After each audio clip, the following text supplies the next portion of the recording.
What you gonna do? What you gonna do when they come for you? Bad boys, bad boys. What you gonna do? What you gonna do? Cops is filmed on location with the men and women of law enforcement. All suspects are innocent until proven guilty in a court of law.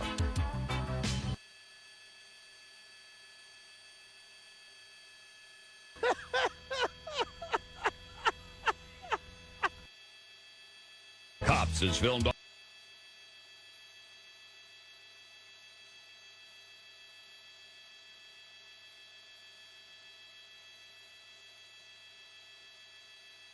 I feel good. I knew that I wouldn't.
steal this car? Has it been a car that was stolen recently? Was it stolen today? Was it a carjacking? We're trying to work to get those details as well, because that obviously, if this alleged carjacker took this car, we don't know the status of the victim. So that's another detail as well.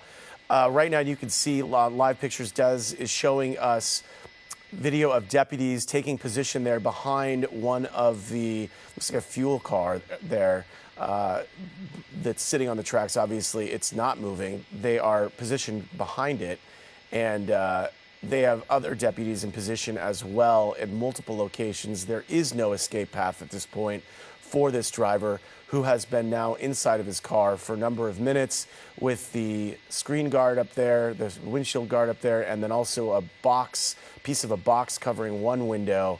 So he is in there. We don't know what he's doing. We know that he has a gun, according to deputies who saw it.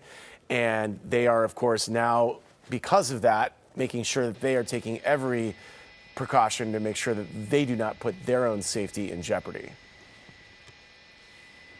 Yeah, and let's just widen out and look at the area, since it doesn't look like the suspect's going anywhere anytime soon. It was kind of peculiar that they were, driving pretty much directly on the tracks. It could have kept control and kept going, in the dirt up in this area, and maybe would have had a better chance to escape. But obviously, it just really seemed like the suspect was extremely panicked the way they were driving. At one point, the rear window was hanging open as well. Not sure what had caused that, and then just didn't even hesitate to plow right through a fence. And it's like, really, you're going to go on into a huge train yard? You have no idea which tracks are operational, which ones are not, and you've got trains going in all different directions. It was kind of amazing to see someone take a gamble like that. We're just doing another turn here around to see if anything has changed on this side, and we can zoom in and see that cardboard box that is still kind of hanging out the window. It looks like the mirror might have gotten clipped. Maybe that came off when they went through the fence, but all the windows tinted as well. Extremely common for these pursuits. I don't know why, but it seems like almost every pursuit we cover, the vehicle in question has these really dark limousine-style tints. So that's another problem for officers. They can't see in through those windows, and then put up the sunshades as well. So no one has any idea what the suspect is doing inside, if they're just on the phone or if they're just sitting there, or what could be happening. But extremely frustrating for law enforcement, no doubt about it. Just wondering when we're going to see the armored vehicles make their way down here, and how they're going to make it in. So the suspect came in way down here. I mean, they were driving on these train tracks for a pretty decent amount of time, maybe a quarter to a half a mile, and you can see how huge this rail depot is. And you have these, looks like these trains right here, these sections of the track are active. So the suspect just happened to come into an area where they could drive on one section of tracks that were not in use, and ended up here. A very unique ending and a very unique standoff situation. Yeah, and Desmond, I think that was a great visual to show us kind of a sense of just how far this driver went along those tracks. It was, he was going so fast, it was hard to tell that he had gone that far. And we were talking earlier, a lot of times police pursuit suspects will end up in a neighborhood that they know, but you have to wonder if he knows this area of Boyle Heights very well. Certainly, you'd think if he did, he wouldn't have tried to drive on the tracks, or maybe he thought this was an area that he could escape into and that he wouldn't be pursued into, and then maybe he could find some way out of. But yeah, it also is luck on his part that he didn't drive onto tracks that were active, because there was a train moving through the area. It looks like, I think that might be an earlier model Chevy SUV, a Suburban. I can't tell for certain. But, at that point, when he was traveling around those tracks, obviously in that panic, he was, trying to get off of them and trying to get back on a normal road space, was unable to do so. And you're looking on the right side of your screen of the suspect driving through the neighborhoods there, and then eventually you'll see him plow into that train yard through an area. It looks like, I think there was some sort of barrier that the driver went through, but it's kind of hard to tell from one of those angles. But certainly as the driver did go through the train yard, yeah, he does drive barrier there, it looks like, I think. Yeah.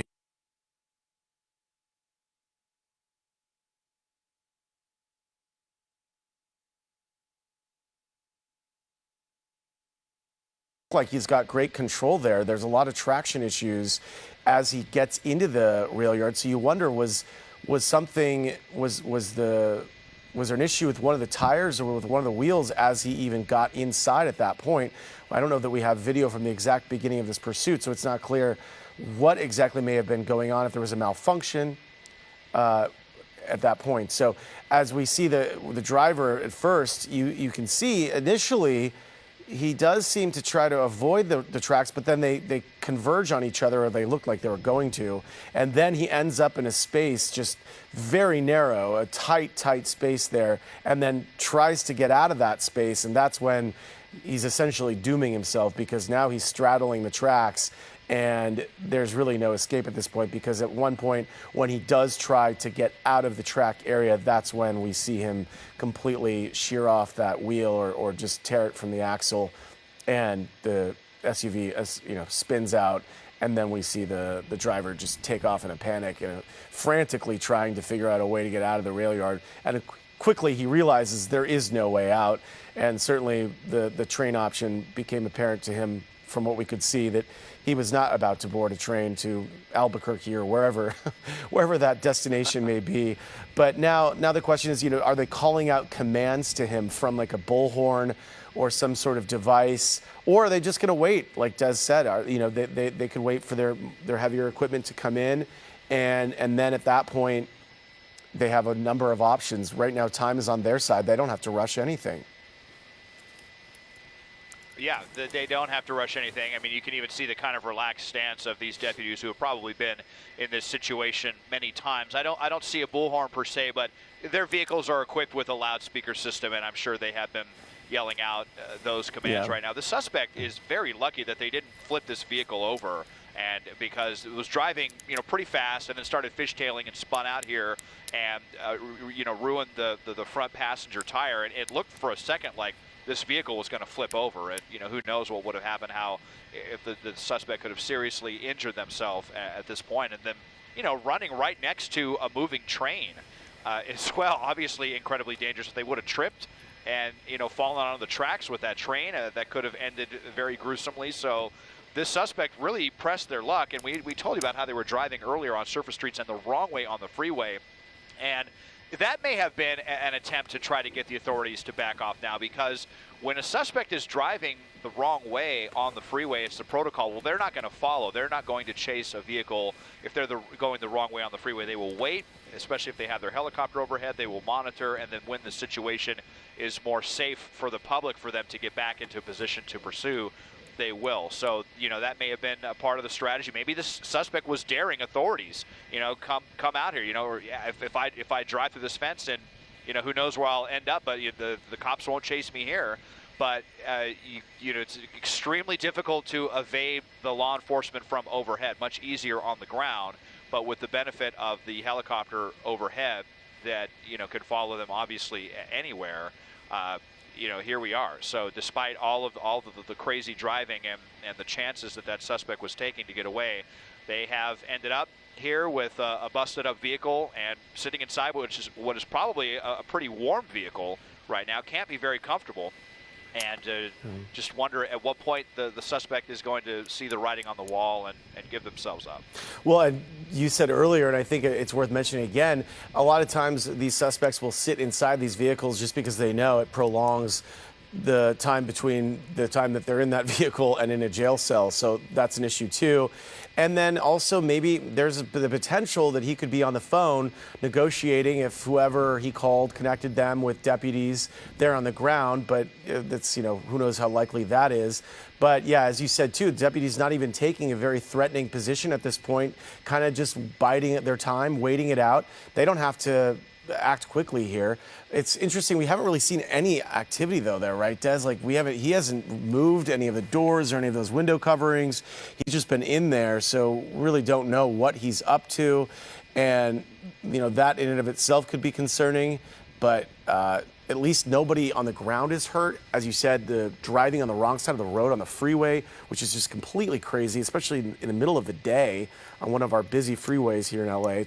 It's extraordinary that nobody was hit, and that he managed and even in neighborhoods that might be a little more industrial near these train tracks, there's still, potential for people's homes to be nearby, and that he didn't hit anybody in that area. And Des showing us once again one of the positions there of the police or deputies there, positioning themselves in strategic areas.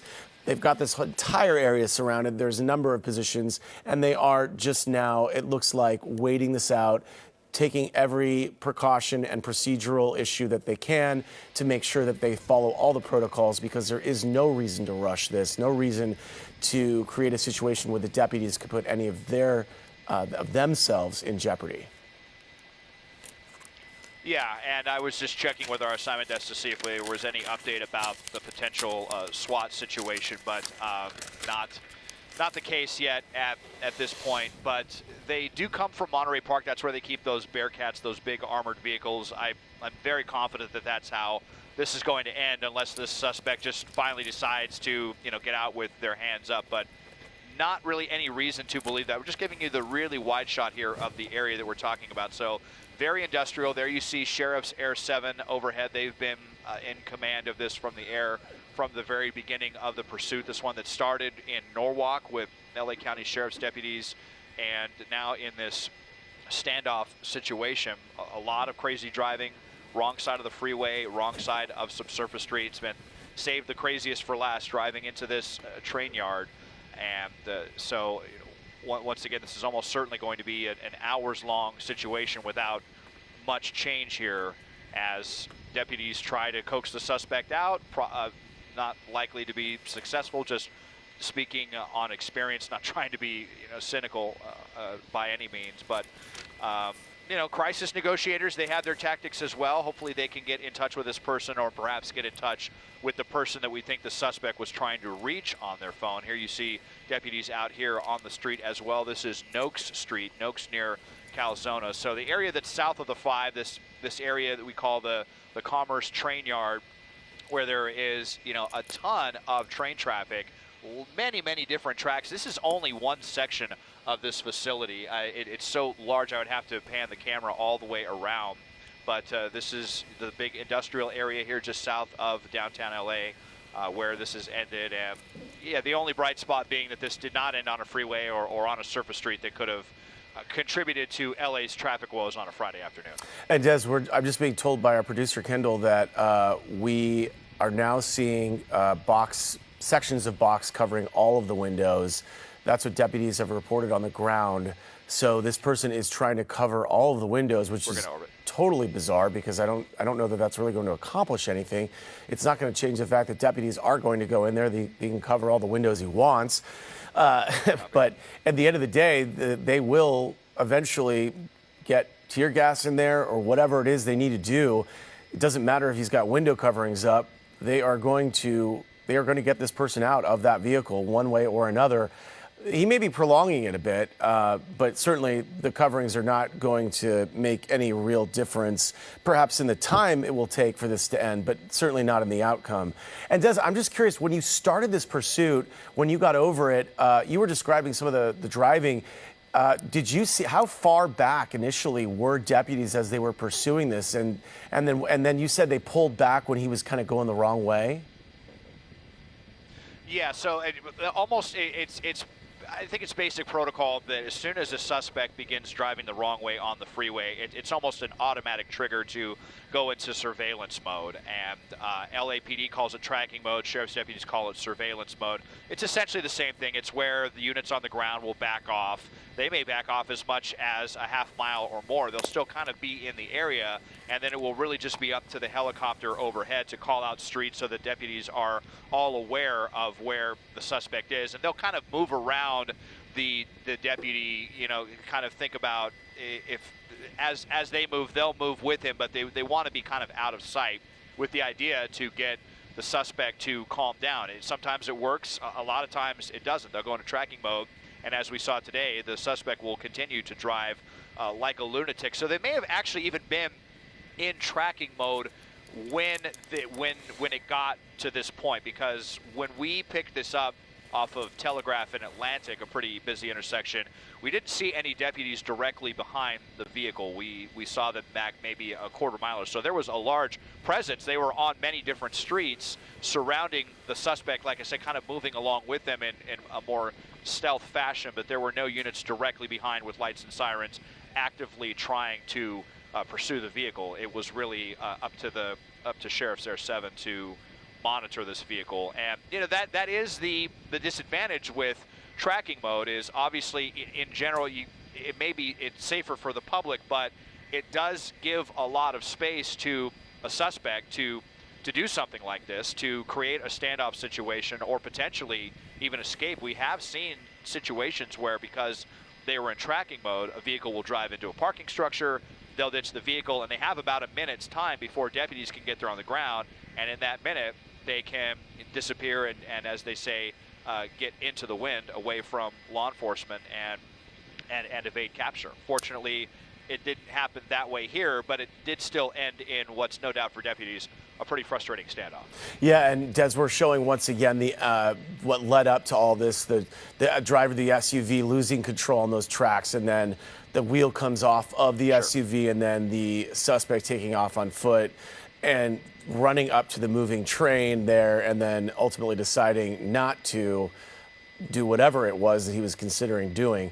Another issue, too, that this raises is really just how easy it was for this driver to breach the fence and get onto this yard.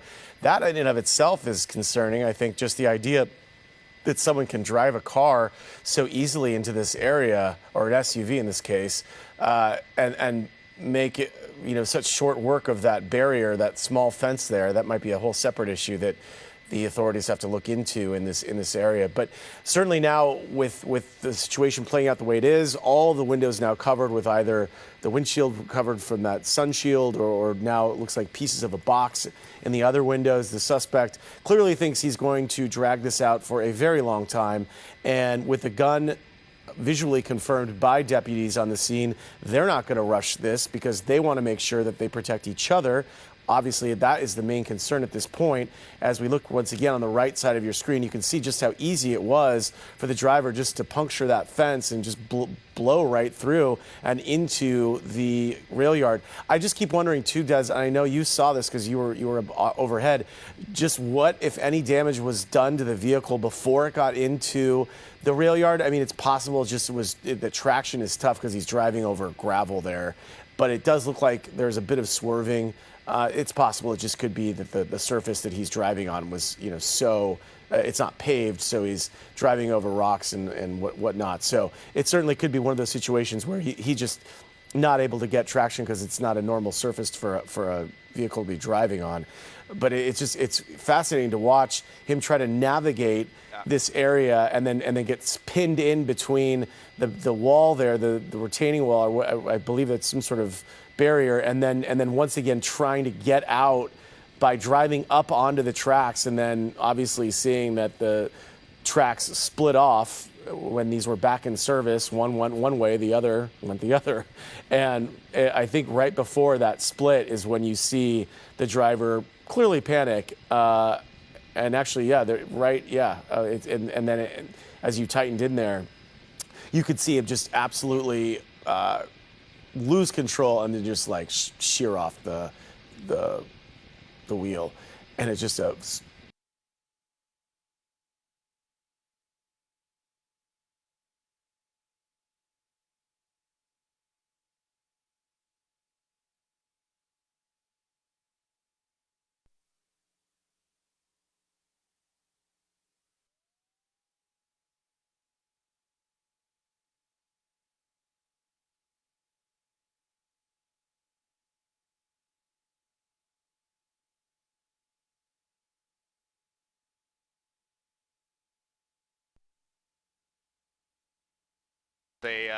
nice cowboy hat on right there to shield his face from the sun. So they're walking over to the scene, and let's just widen out. It looks like we have some time to show and see if we can find where that break in the fence was that they were able to get through. And yeah, I hate to say it, but you're right. It is kind of alarming how fairly insecure this very important facility seems, it may have been somewhere in this area where they broke the fence, because here you see a ton of deputies right here. But it kind of reminds me of another pursuit that I covered a long time ago, where someone was able to drive right into the ports of LA and Long Beach. I remember that. No problem. They drove right in and went to a crane and then climbed a crane. I was there on the ground for that, Des. Yeah, from, I was there on the ground for that. Yeah, it was crazy. And that one, ended with the suspect falling to their death off of the crane. And they tried their best to negotiate that person to come down to no avail. But and I believe that there were some security precautions that were taken after that to make the ports more secure, so that a vehicle could not just drive in. But this is such a huge facility. It would be very difficult and extremely costly to try to, put up stronger barriers if you were going to put up, steel barriers or something like that to prevent vehicles from getting in. It's, just kind of an unfortunate situation. If someone really wants to push the limit like that, they're like this. And so here we are, the suspect with the disabled vehicle, and who knows what is going on inside right now. But more and more deputies coming to the scene. Still not seeing those armored Bearcats. That might have been a commander or a watch commander right here that has come to the scene to get an assessment for themselves. There's probably a very lengthy checklist they have to go in before they can get those armored Bearcats here to the scene, but it should just be a matter of time before we see them arriving.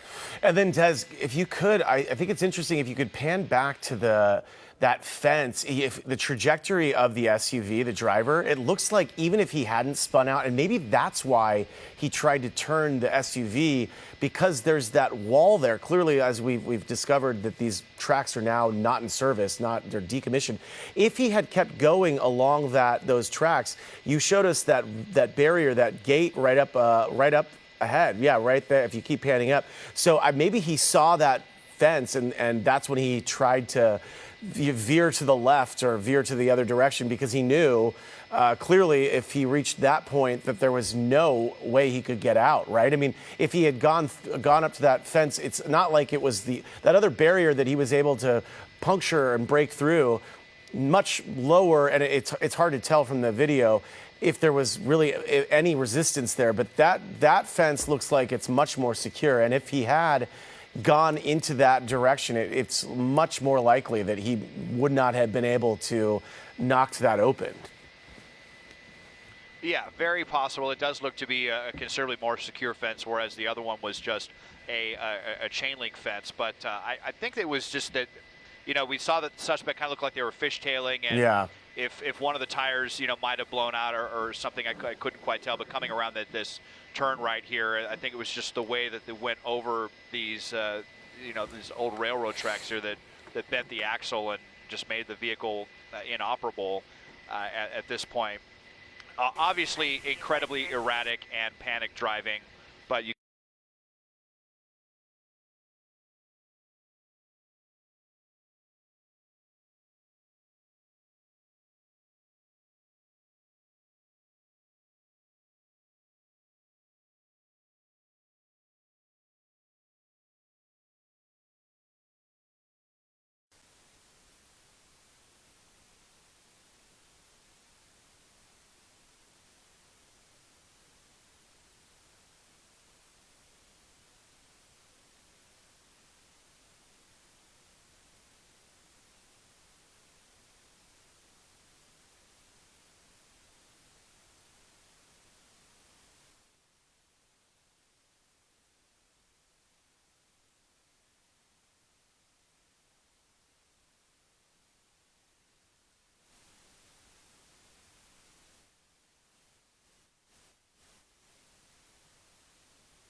Bit informant and squeaking at other family members on Tag 9.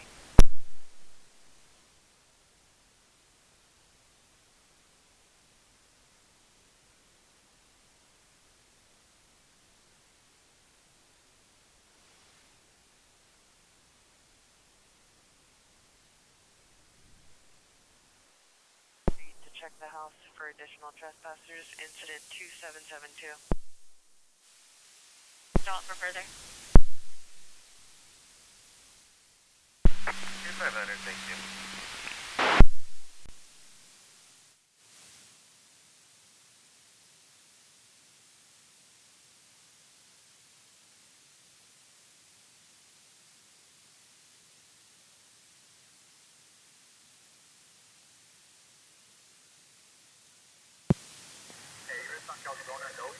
Push those people out of the city. Nobody in, nobody out. Rebellion, push your vehicle north, now Caldona from no. Lock everybody out.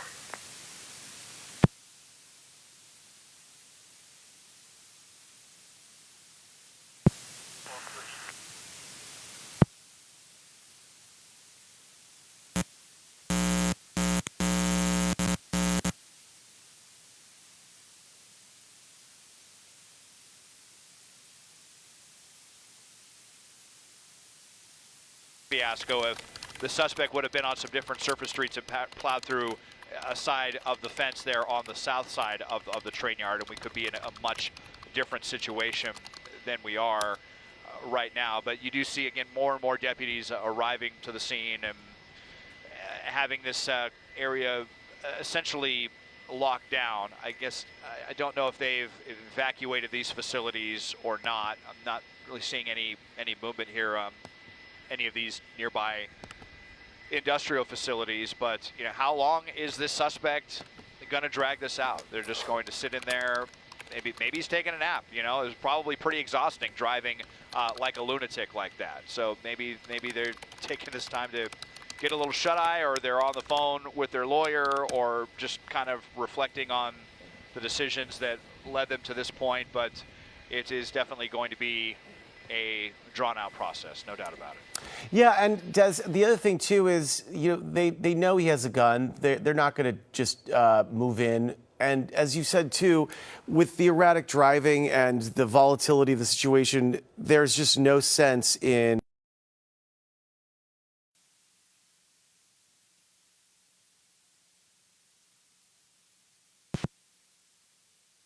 Roger. Bachman, Houston, code 2, incident 2865, already 1555.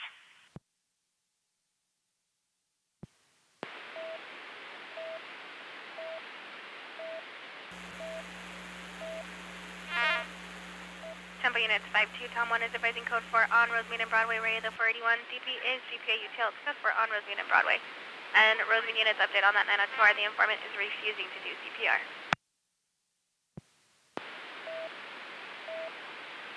Temple 5-3, code 6, via 902R.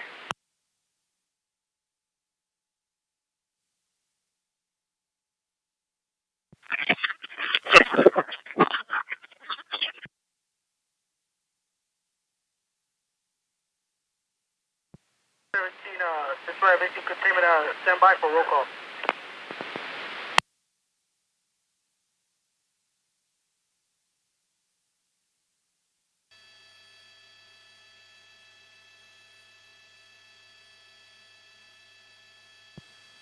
Who do we have with odds on the vehicle? 1037.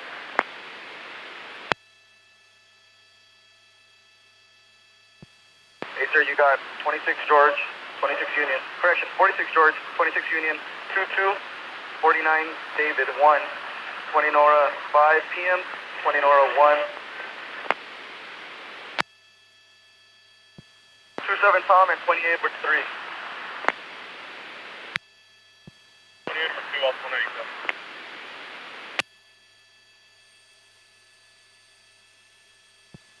Sorry, units, can you 10-9 units with us on the vehicle? 1037.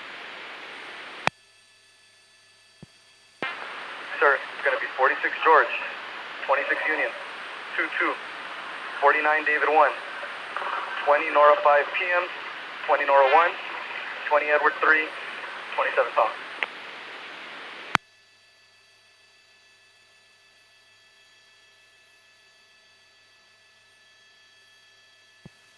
Cop. 20 Edward 2 as well. CP, are you by for 240 David?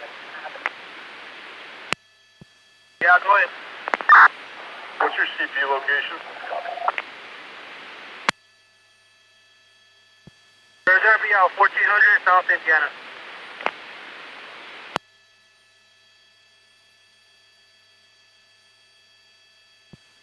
Copy that, 1400 South Indiana. SCB will be en route.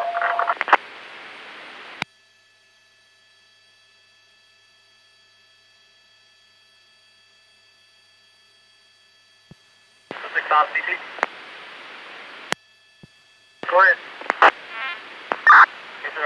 6 on base, about over here. Outside of people.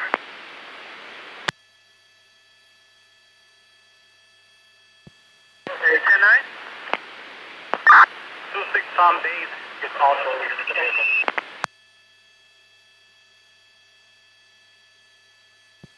Copy. We have a note and Los Palos. 2-6.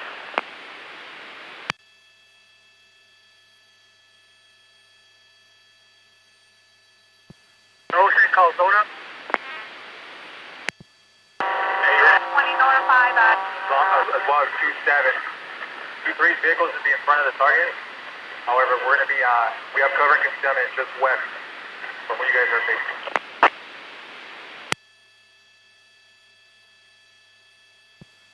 10-9 last traffic, we're stepped on. Unit 2-3 and 2-7 are going to be set up on Calzona and Oak. We're going to be west of Calzona.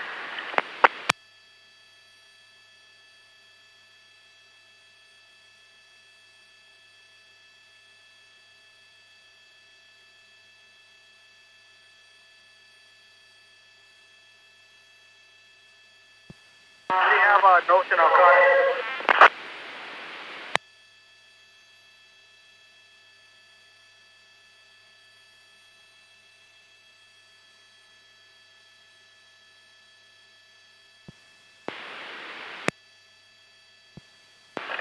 Who do we have on Noakes and Colada? 26 Network, Colada, and Noakes.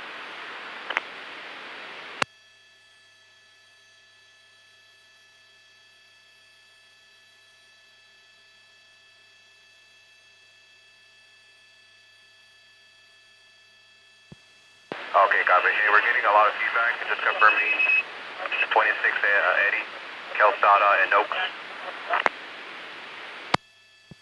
Jerry, you're going to 20 Nope. Day shift on Oaks and Calzona.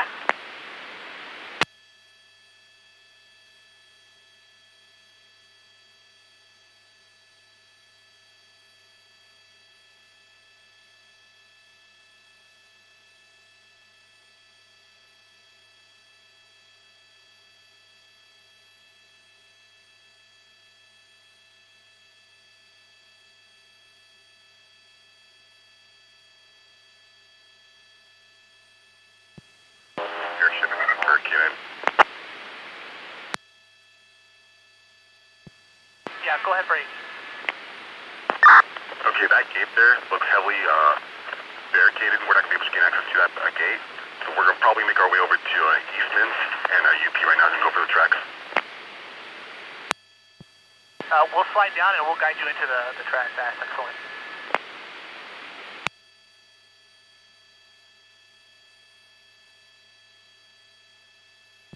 Yeah, what unit do we have? Merso and Oaks. 20 Nora Sam 1. Okay, copy. 20 Nora Sam 1.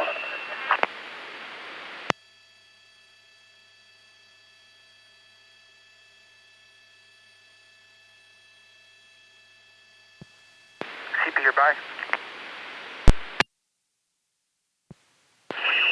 Go ahead for CP, sir. Okay, so you have 63 Adam between Calzona and Marisol. Okay, copy. 683 Adam.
SCP-244 Boy, 2 handling unit GI.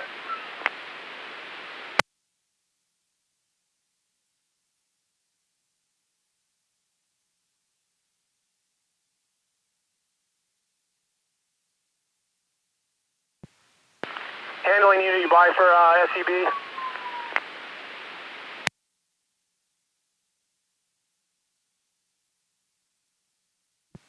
Go ahead for CP. Hey partner, we are rolling there, probably got about a 45-minute ETA. If you can, just what was this intel, Ray, of that handgun? Just confirm exact wheel gun you guys mentioned.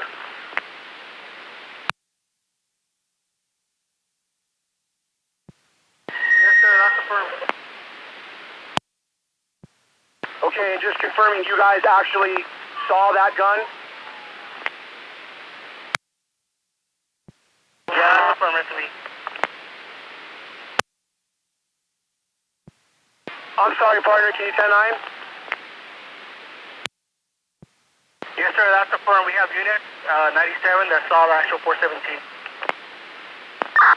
Okay, roger that. Just find you guys some good cover back there, and then we're ordering up some armored vehicles to get out there. Copy, sir. ACP, bye. Go ahead. ACP, advise that 22 Sam is 97.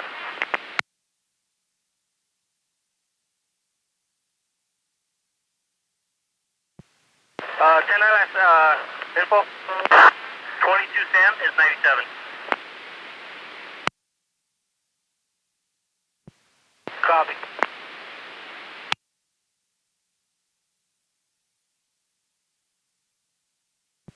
216, 20, CP. CP, Kaylee, CP, bye.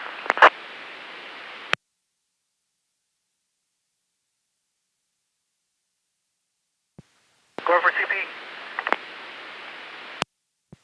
Hey, sir, can we set up a deputy at that dead end of Eastman at Noakes to direct deputies to go through the railroad tracks?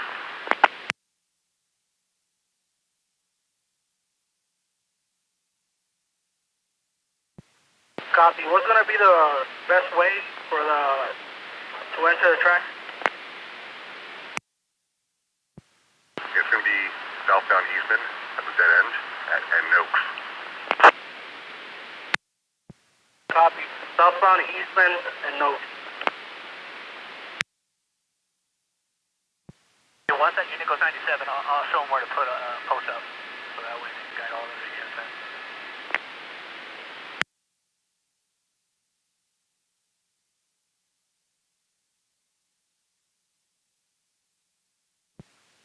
CP, there's 22 Sam.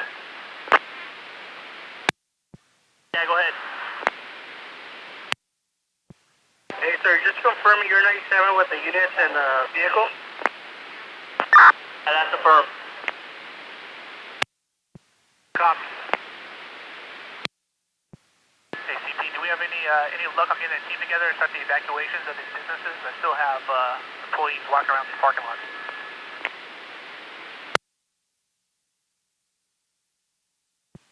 Copy. That's going to be the building west of the target load. So the target location, the one I gave you the address to on Noakes, that's going to be directly to the east of our American. I need that evacuated, and I also need the parking lot directly to the west. I don't have numbers here, but I need all that parking lot, at least everybody taken out of there.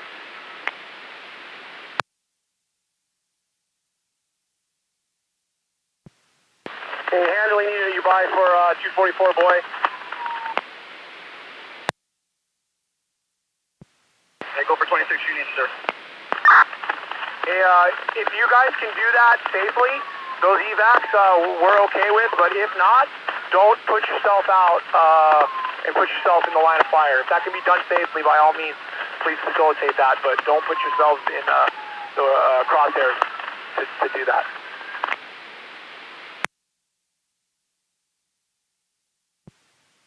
Hey, we copy, sir. Thank you.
20 south of Jack 7.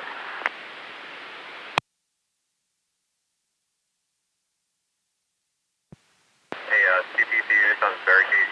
Hey, according to CST, you just got off the phone with them, and I guess he's eating some chips inside the truck. He spoke to his son, stated that he's going to wait 5 minutes and surrender to deputies. So that's according to the information we got from CST that's located here at the CP.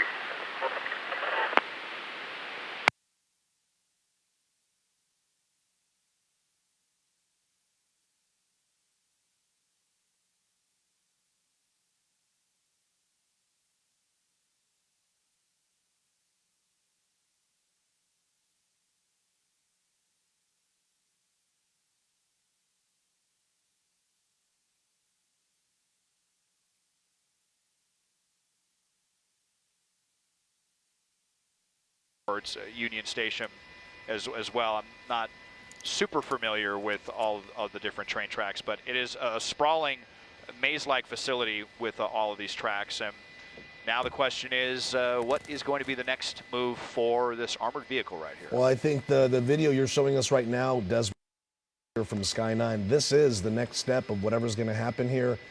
They're talking, they're planning, they're trying to figure out what to do here.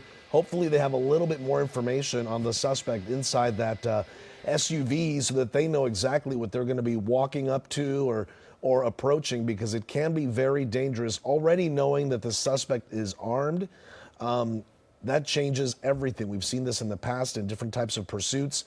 Everything changes once there is information that the person behind the wheel or somebody in that car might be armed. The tactics totally change. Everything is done a lot more, a lot more gingerly, a lot slower, because we don't know what this guy's going to do. And interesting that after running out of this disabled SUV, he ran right back to it. So, he really wasn't going to get anywhere fast. And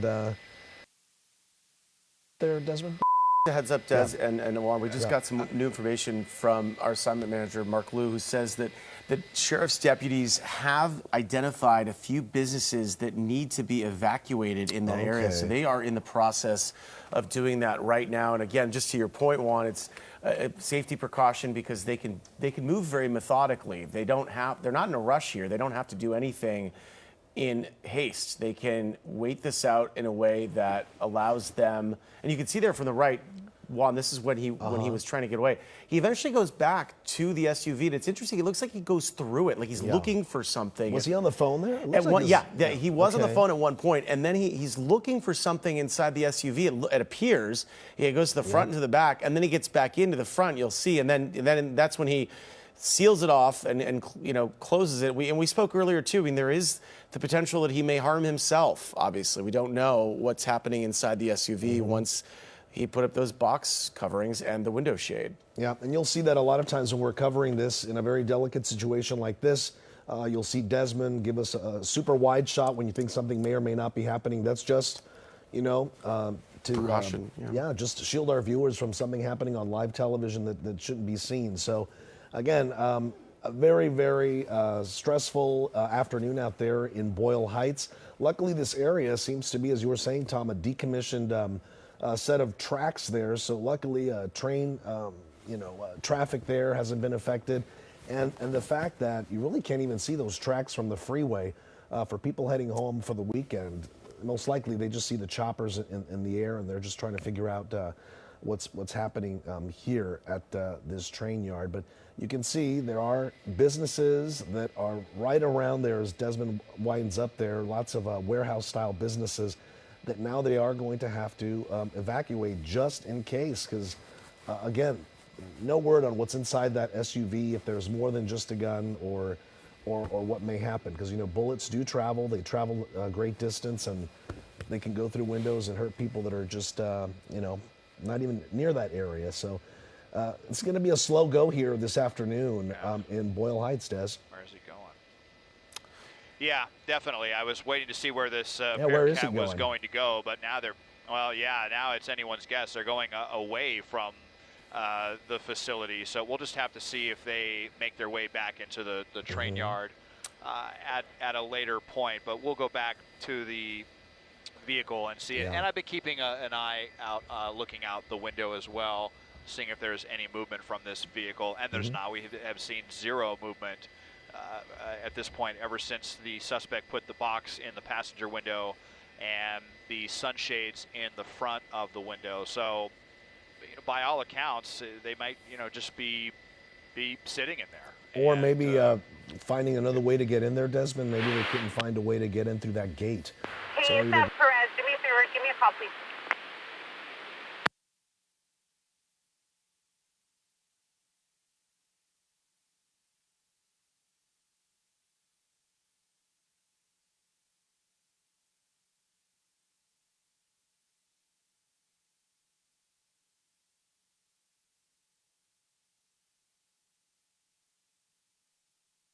get them on the camera. There they are right here. So they're driving.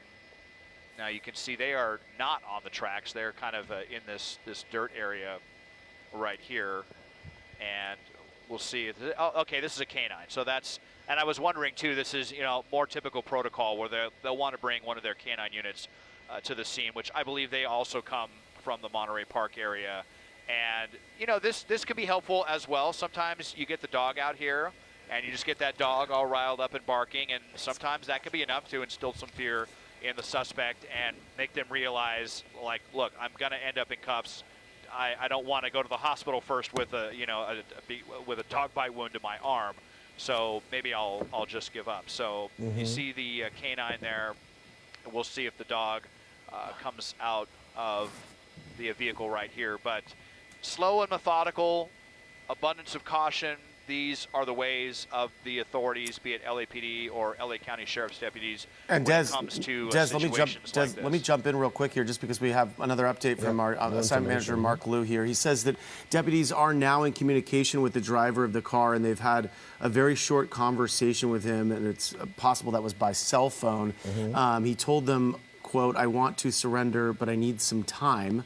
And that's all that we have learned from that conversation. Again, that happening obviously the past perhaps half hour, few minutes. We don't know exactly when that conversation was had, but that's obviously a lot of progress. It's good to know that the suspect is still alive. You just don't know. So we as bad as this person may or may not be, we don't want to see something terrible unfold in these situations. The less violence, obviously, the better. So now we wait. It sounds like that's progress. A step has been taken to get more conversation going with that suspect. And Tom, right now we're getting our first ground shot there from the scene in Boyle Heights. You can see our news crew has just arrived. Very calm. The deputies right now just kind of, again, just assessing the situation. This new information was very, very important. Knowing that the suspect has talked to deputies, because for a while we're thinking, wow, if there's no movement in that car, did he take his life? Did something worse happen in there? So that's a new one, right? So the case is now he needs some time. My guess is he's making phone calls. He wants to talk to people before he does turn himself in. But again, somebody who is armed is going to always be treated very delicately by sheriff deputies out there. You can see that Bearcat now making its way onto the track. So, Desmond, it does look like they found their way into that rail yard right there, and they're just same thing on the other side of the train. Yeah, and we were not able to see where exactly they entered. It's possible that they entered in the break of the fence that the suspect caused earlier. Not completely sure, but here you see them making their way, and we'll see what position they take. They're probably going to come in and check in with some of these deputies on the ground first. But that's definitely a good sign. If the suspect was saying that they want to surrender, but they need some time. And we've seen these instances as well, probably making some calls to family members, letting them know what's going on. Hey, you might see me on KCAL 9 at 4 o'clock. I'm going to be going away for a while. Certainly a positive development, because we were, wondering if because there was no movement, it was fair to wonder, is the suspect alive if they have a weapon? So we do know that. So that is a positive development, and good to hear that the suspect was not, saying something like, you're going to come in here and take me, something like that. That they're saying, and hopefully, being genuine that they want to surrender. They just need some time. So, and the deputies will definitely give them some time, even though we see the Bearcat moving in here into position. Let's hope that once they bring the Bearcat into a more intimidating position, that will be the cue for the suspect to, okay, this has gone on long enough. You've had some time. Come out, on your own before we have to force you out. Is this just another delay tactic? Is he saying, I'm ready to surrender, but he's really not going to surrender? I always find it very interesting how they're able to track down the suspect unless he called into police, about how they're able to find him, reach out to him, and get that open line of communication, which a lot of hostage negotiators have told us in the past that is so important to get those lines of communication going between them and the suspect, because even though he stole a car and he's led police on this chase and now a standoff, they want this all to end peacefully with no one injured, and a suspect then, obviously having to face charges of a stolen vehicle. So again, whenever we see this, we always wonder, these are just additional charges that are going to be racked up on this guy's rap sheet. So hopefully we're going to be seeing something happen in the next few minutes or so here as we approach the 4 o'clock hour. So KCAL 9 News at 4 o'clock is going to be starting in just a minute here. We've come to you early with this breaking news from Boyle Heights here. Desmond, you were on it not long after the pursuit started, is that right? How did you get word of it?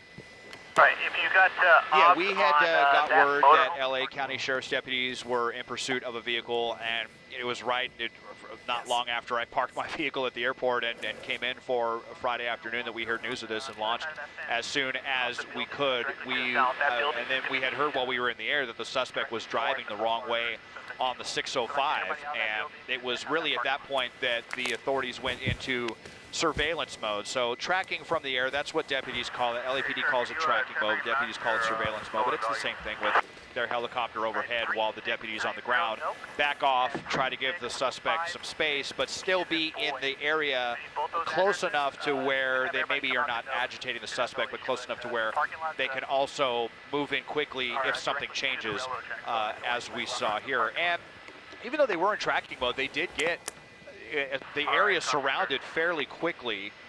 Again, thanks to the eyes in the air. That was Sheriff's Air 7 earlier. They have since been relieved. It's now Sheriff's Air 8 that has come in and taken over. But, we saw how long. I think we've now been over an hour on this standoff situation. This, it's kind of up to the suspect how long they want to drag this out, that we could still be in the early stages of this. We've seen standoffs go for 4, 5, even 6 hours. At times. So we do have one Bearcat here. They may be bringing more to the scene as well. Usually with these operations, we'll see multiple Bearcats come to the scene, come in and surround the vehicle. But at the moment, I think the deputies are still formulating a plan and probably taking into consideration as well the conversation that they have with the suspect when he claimed that he wanted to surrender but just needed more time. Yeah, and what's nice to see there is the deputies are taking their time. They are talking not only to the suspect, but amongst themselves. We haven't seen any hurried movements by sheriff deputies. We saw what we thought was maybe a drone being brought in that would have been used to maybe fly around the vehicle. And I'm wondering, Desmond, if those drones also have a way to communicate, if there's a speaker there where the deputies or the pilot of that drone can speak to the person who, that they want to speak to. Have you heard of something like that? I apologize for that one. You were mentioning a drone? Yeah, you were mentioning, I was wondering if they use that drone to communicate too, like they'll fly the drone in. Perhaps his cell phone, doesn't have any more battery or it's inoperable, but they can somehow use that drone. I wonder if you've heard of that being used in the past where they could have speakers. I've heard of drones being used, to alert people in a small town of dangers coming into their town with small speakers on the drone. I'm wondering if, sheriff's deputies, law enforcement here in Los Angeles, and maybe somebody can reach out to us on social media, let us know whether or not those drones do have that communication capacity. No, yeah, it's an interesting concept. I have not heard of that in the past. Typically, like you said, they'll be talking on the cell phone. I'm not sure if the drones are equipped with speakers, but that would be Okay, my pilot Jackson, who formerly worked with law enforcement, says that is not the case. That these particular drones do not have speakers, but yeah, that might be a good idea for something to equip them, with the future. In the future, maybe they could even use it to deliver them some water or something to try to de-escalate the situation. I have to imagine that the suspect is. I mean, we know that they're agitated. We have to imagine they're pretty uncomfortable. Fairly warm day here in Los Angeles, and sitting in this vehicle, and if the engine's not running, then they don't have any air conditioning. So, no, I believe that the drone is just for visual purposes only. We've seen it.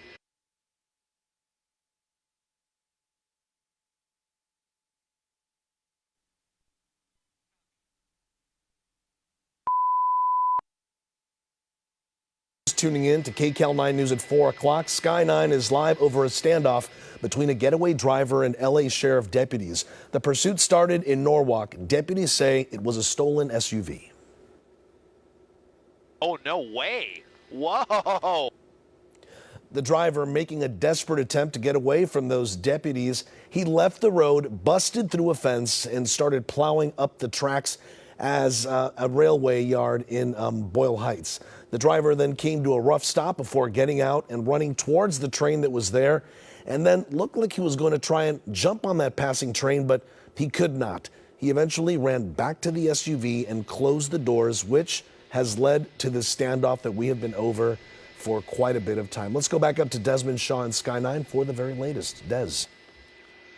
Yeah, Juan, and you can see the armored vehicle from LA County Sheriff's deputies that has arrived, and they're probably trying to formulate what position they want to get this armored vehicle in. If they want to bring it up right in front of the suspect's vehicle that is disabled here along these tracks, but they'll have to go over several sets of tracks in order to do that, if that is the plan that they decide to do. You see all of these deputies out here, and there's been a lot of them coming and going. There was a canine unit that arrived not too long ago as well. Haven't seen the at this point, but definitely starting to ramp up their plan right now. So here they go. They may be looking for a better area for them to cross all of these tracks. And we believe that they had a drone out here that they were deploying. You may have just seen the shadow from LA County Sheriff's deputies, Air 8. So a huge law enforcement presence out here to overwhelm the suspect and try to get them to surrender. The suspect making a phone call to deputies and claiming that they do want to surrender, that they just need some time. Who knows how much time that's going to be. Deputies will afford them all the time that they feel they need before they move in a very aggressive manner, but does not look like it's ending anytime soon, Juan. All right, Desmond, we will keep a close eye on this. We have a ground crew on the scene as well. If anything happens, we'll bring it right to our viewers. Desmond, thank you so much for that coverage. Now to a loving grandfather's life taken when a driver runs him down at a notoriously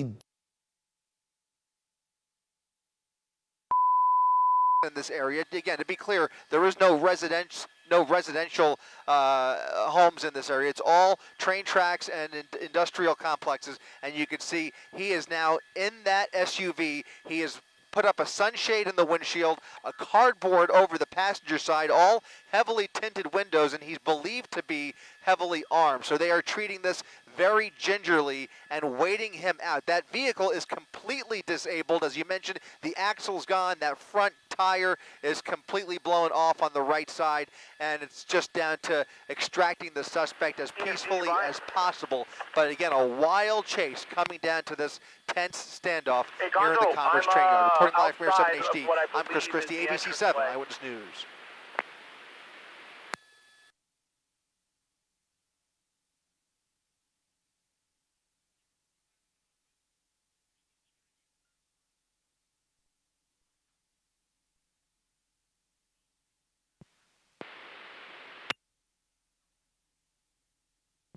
Copy that.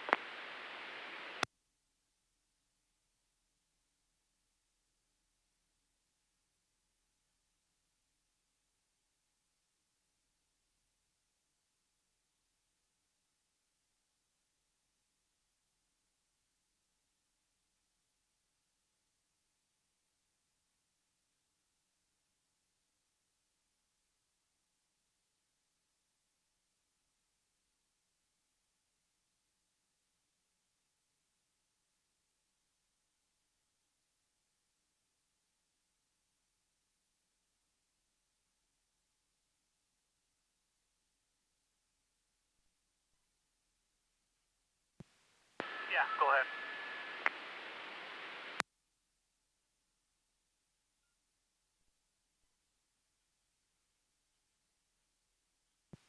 Yeah, that's affirmative. That was the original unit that pulled up when the suspect tried to hop that fence. So they backed off that car. Nobody's in that car.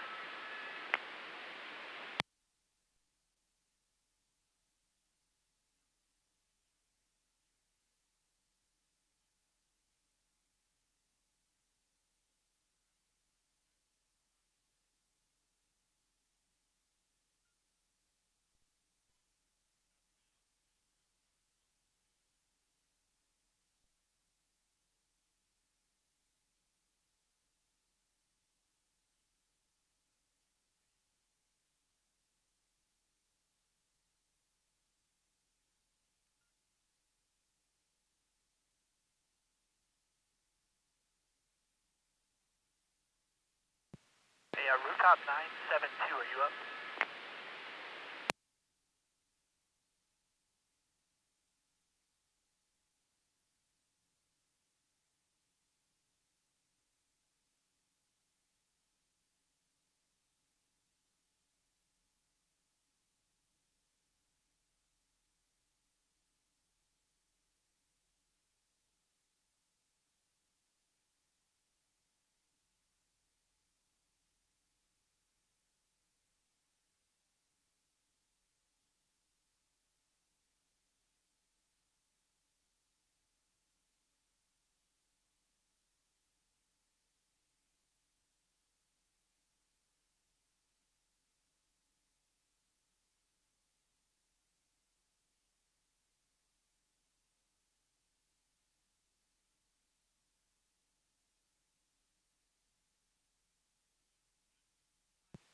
Rooftop 972 on Oak, are you up?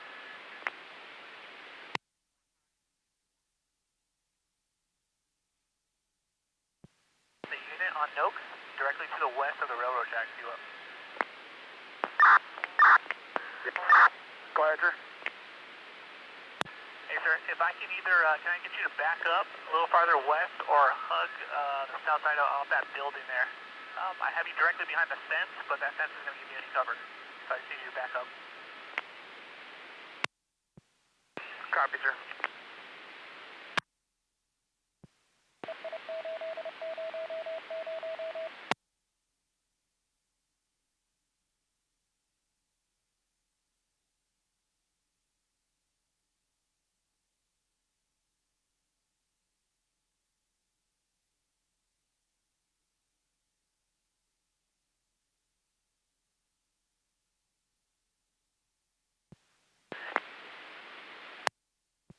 Hey, Saldivar, are you by?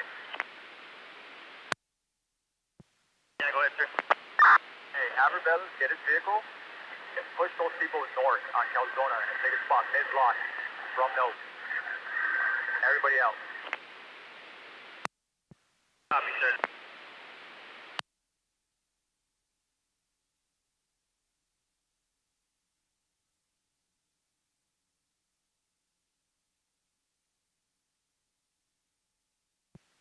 Arrow, you by? Go ahead. Hey, sir, is that good? I was 683 Adam. I moved further west. Hey, Nate, I'll talk to the unit to the west of the tracks. He's standing by the trunk and driver's side doors open. I wanted him to back up to the west farther because he only has cover behind that chain link fence, and that's all he has.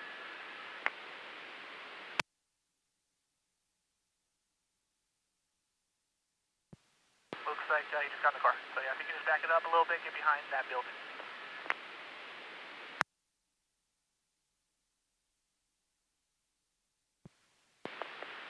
Hey, 244 boy, 2 airship, you up? Yeah, go ahead, sir.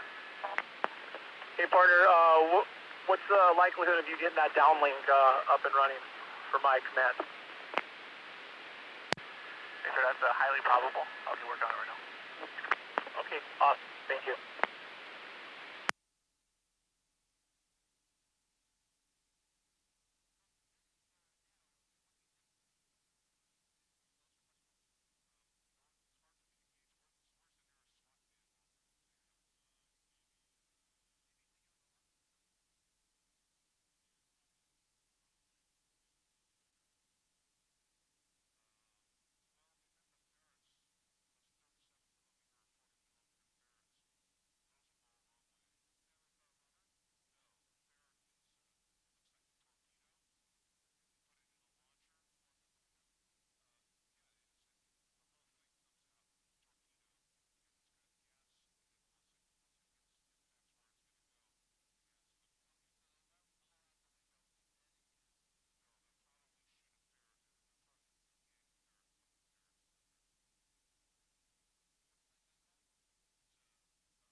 Air 8 transmitting a signal for downlink. Let me know if you got it.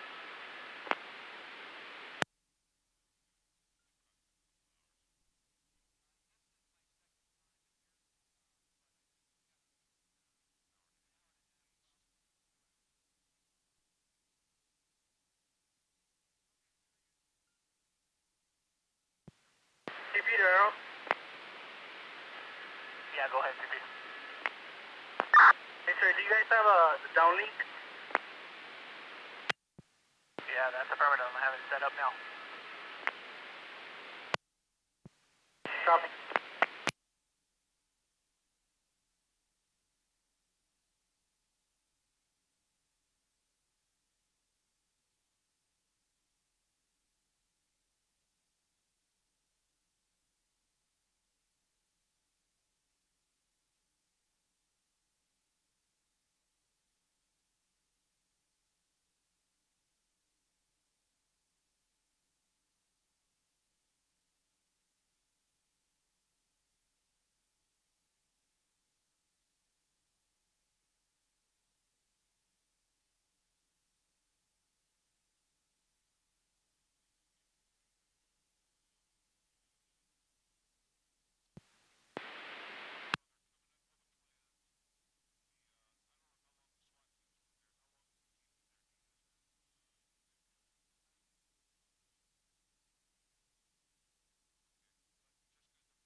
Hey, Arrow, you back? Hey, go ahead for Arrow. CP would like you to switch to the sub channel.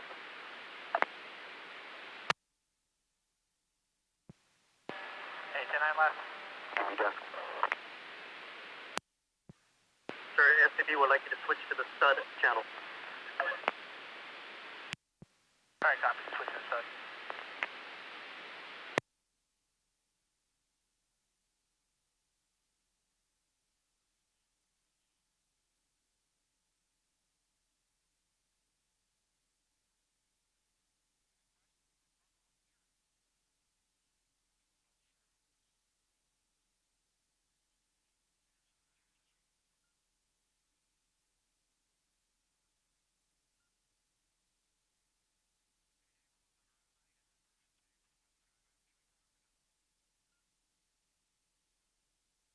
Freeway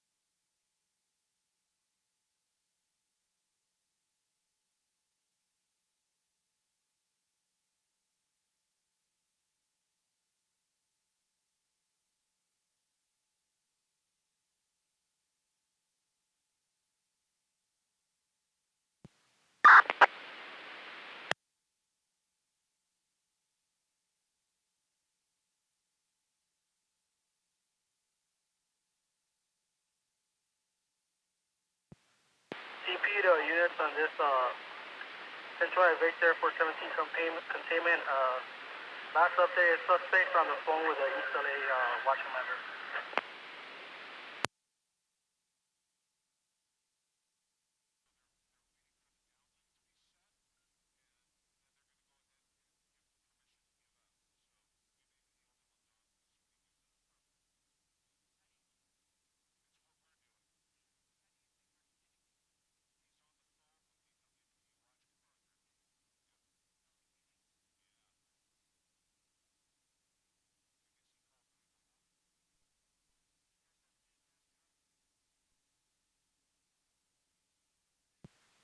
CP to Arrow. Go ahead, Arrow. Hey, Arrow, do you have a visual on the suspect in the vehicle? No, that's a negative. He put barriers up around the windows. I can't see him.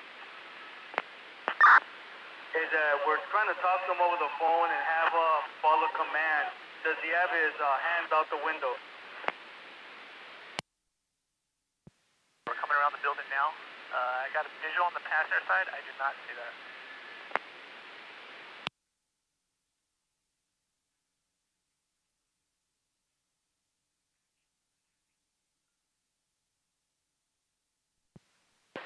That we're trying to get him to the front seat, and by getting him command via landline, verify that it's him that we're talking to, the person in the vehicle.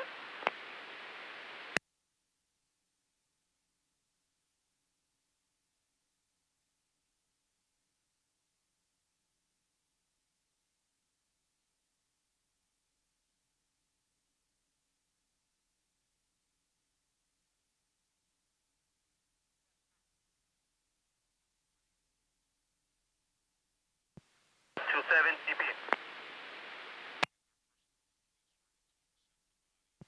Go. Hey, sir, building 3690 has been fully evacuated. We're moving on to the next one. Roger, copy. CP 3690 is directly behind our suspect vehicle. Yeah, CP copy.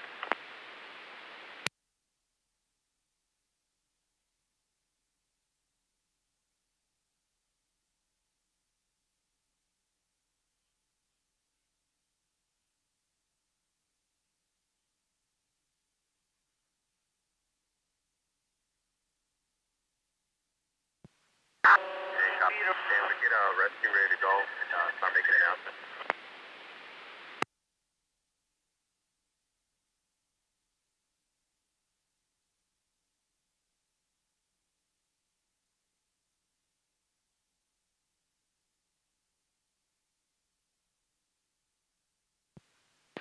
And suspect still on the phone with East LA Watch Commander.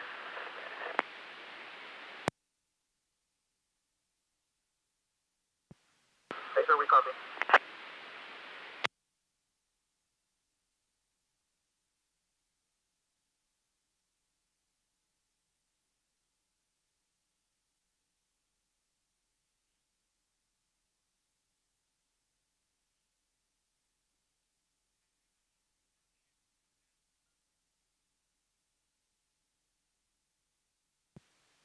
CP to Arrow, you buy? Yeah, go ahead. Hey, per the SCB team commander, can you zoom in on the car a little bit?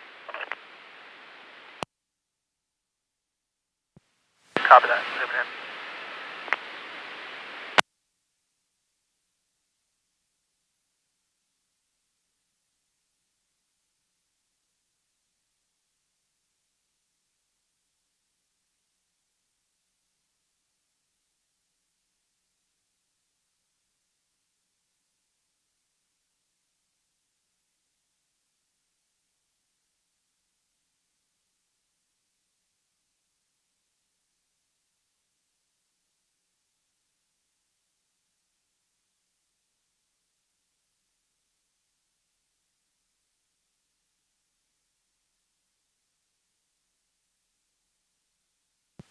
You go ahead for CP.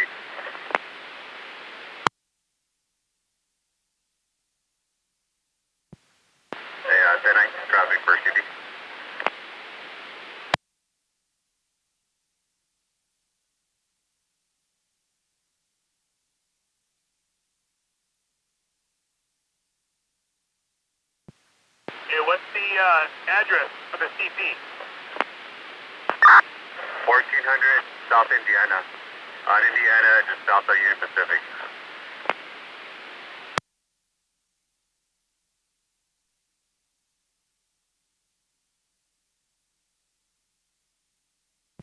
Hey, go ahead, Danny.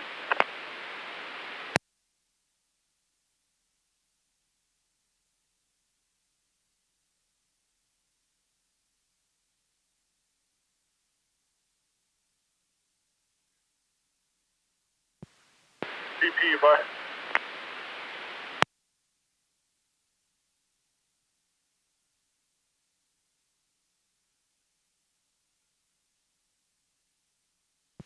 For CP.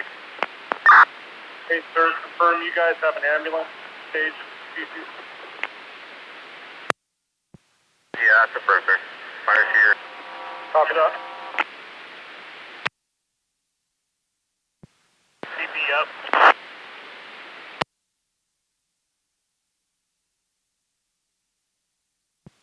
CP, are you back?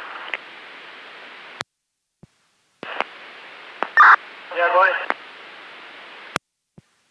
20 North, Sam 1. You have a command staff from Union Pacific going to be arriving at your location.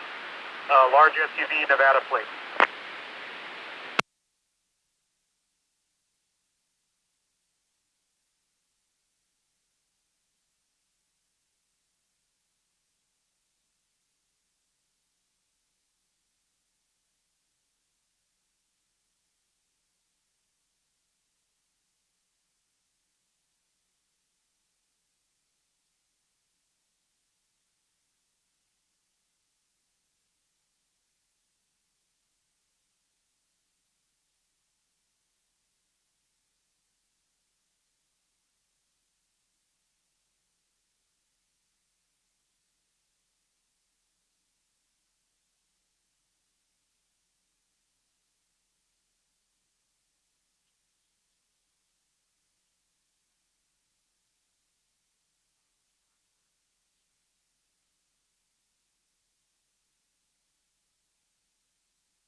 Yeah, CPT is on the barricade.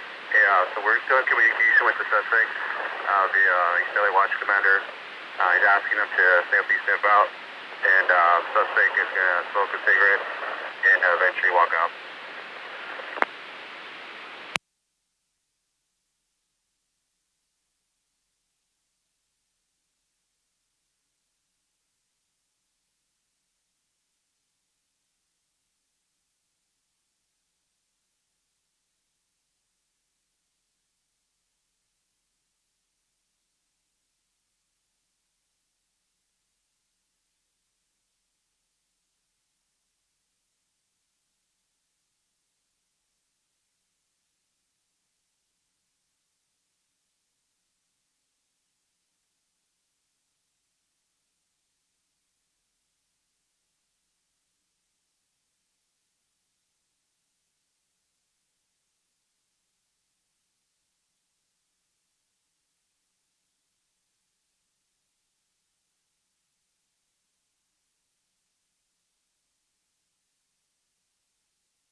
you up.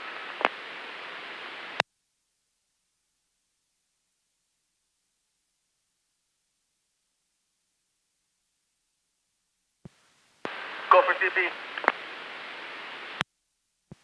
CP, we got about 2 more minutes left, and we're going to have to go refuel. So we'll have to go back to Long Beach, refuel, and then come back. CP, copy.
Yeah, I got you, Danny.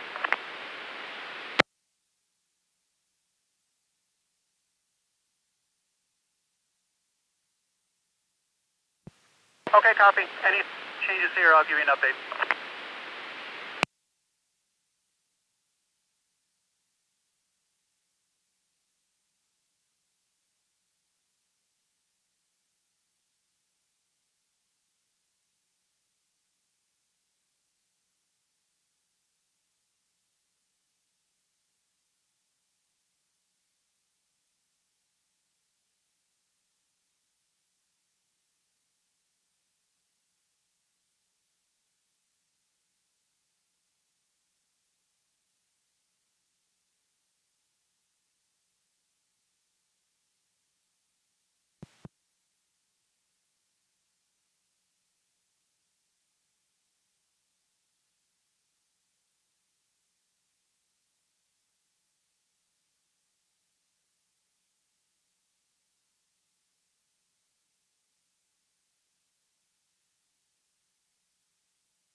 Convoy, you buy?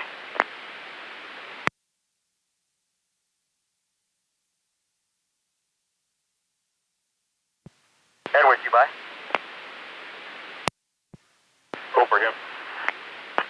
Hey, sir, if you could start making your way over to 3432 East 15th Street. Once you get to that intersection, just to that building, just continue to go south, and you'll see the Tahoe. This is where we're going to stage.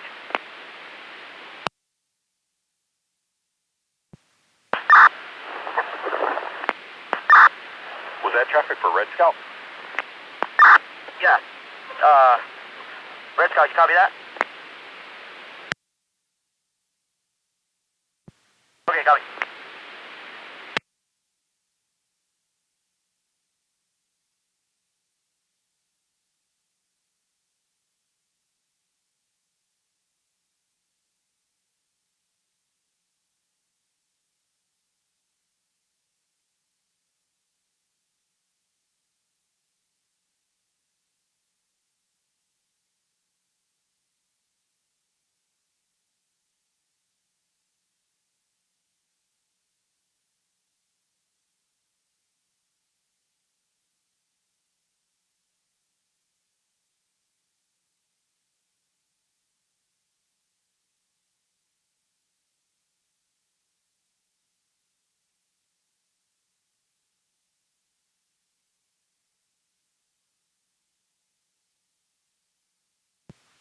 Go ahead.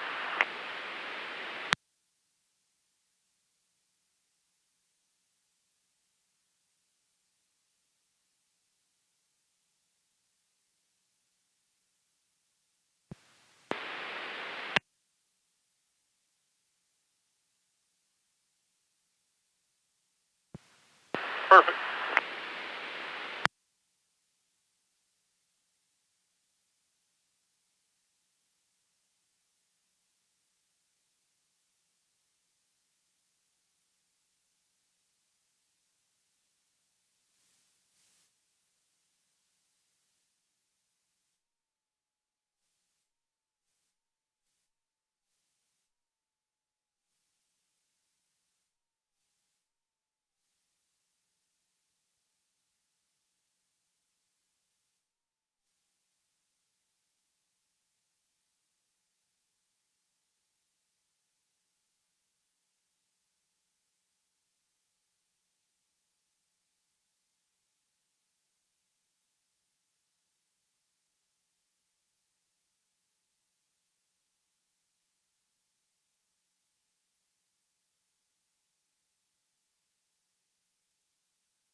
Go ahead.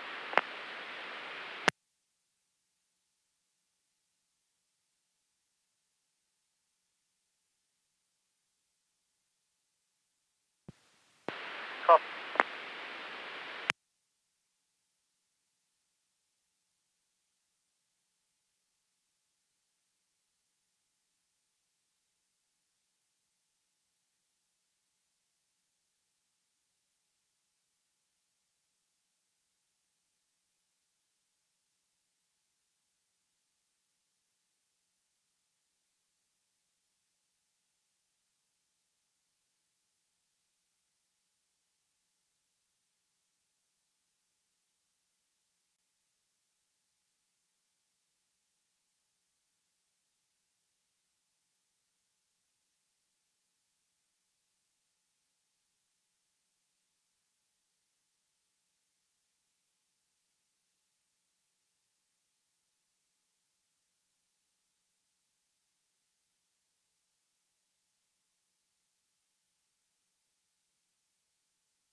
Yeah, go ahead, Dan.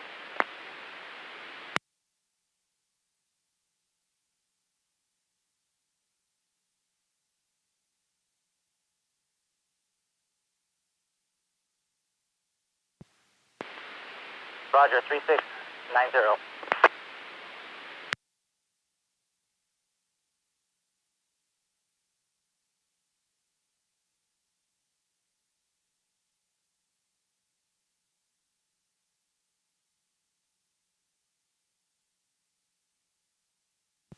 He copies. 1 ARB at the previous load, and then the barrack to your location you mentioned earlier.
Copy that.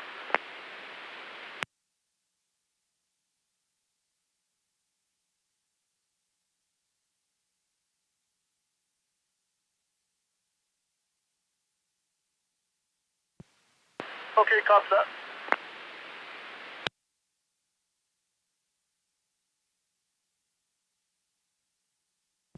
Go ahead for William.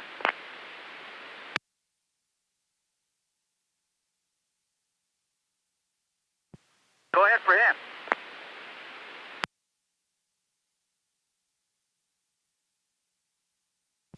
Okay, copy that. He'll start hitting east in about a minute.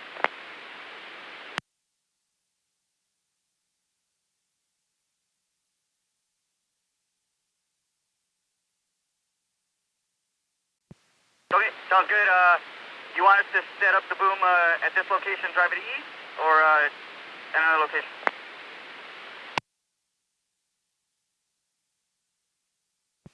Okay, copy.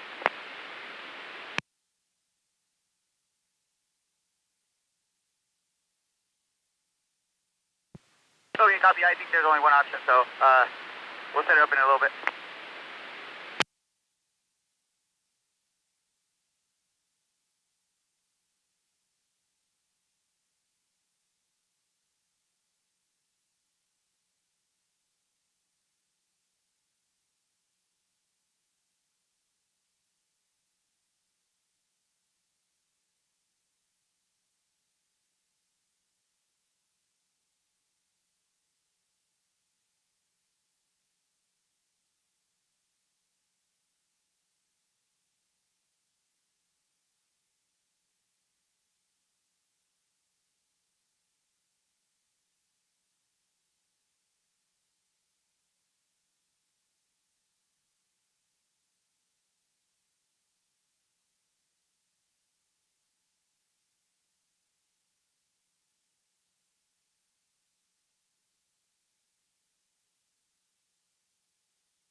Scout, you bye.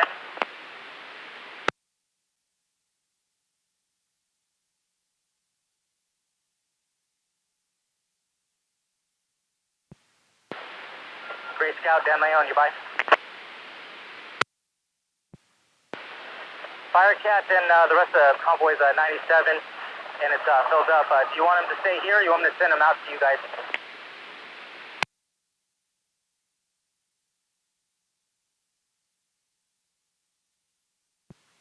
Copy, I'll send him out with the bear. It'll be out on its way shortly.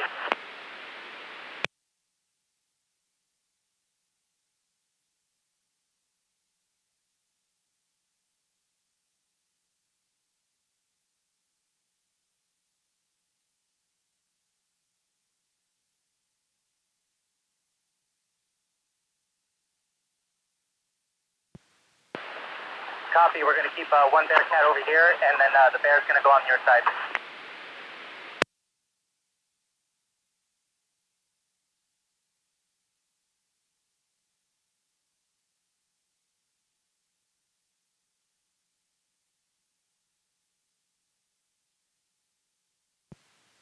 I got Villanova driving the Bearcat.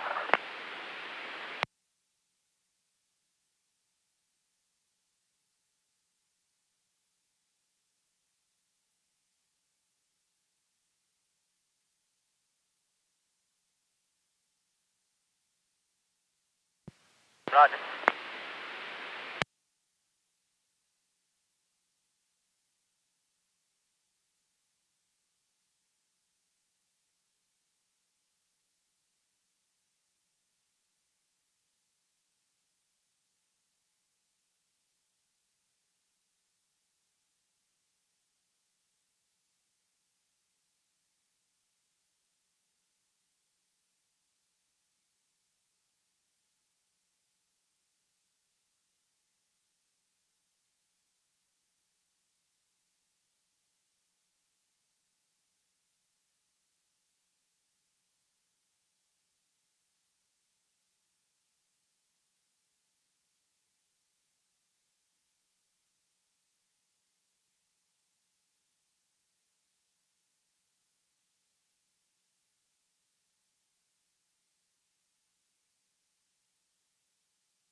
No.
by for Air 21 CP. Transfer to CB, go ahead. Okay, sir, you're going to have Air 21 in about 3 minutes. We'll be overhead. CB copies.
Great Scout, you by?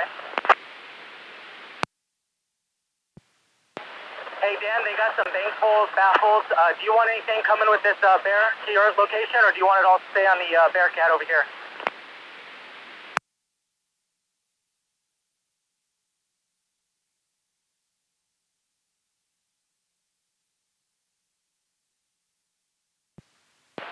Copy, Dan.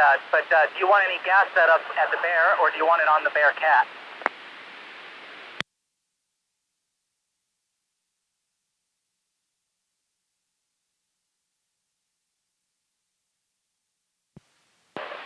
Hey, Gray Scout, can you confirm which air, or the bear or the ARV that you want the gas setup in?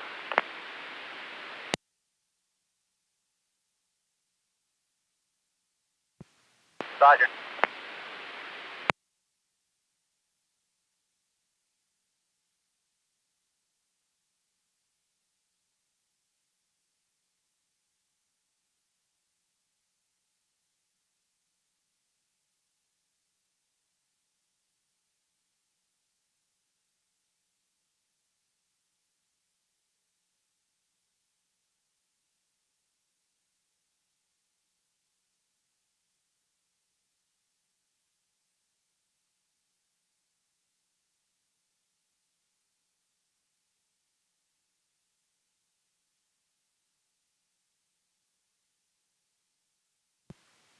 Go ahead.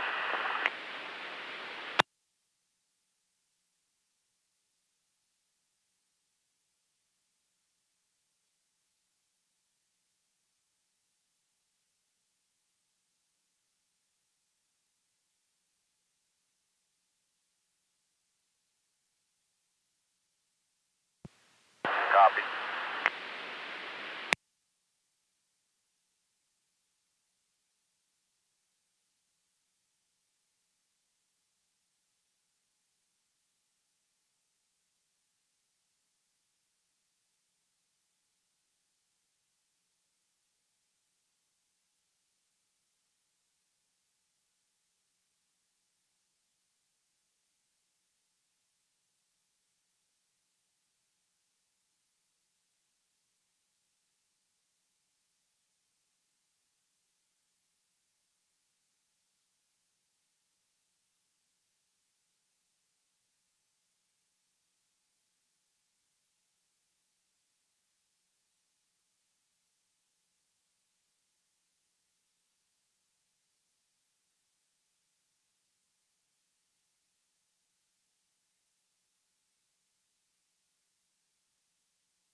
Dan, that's going to be Puga.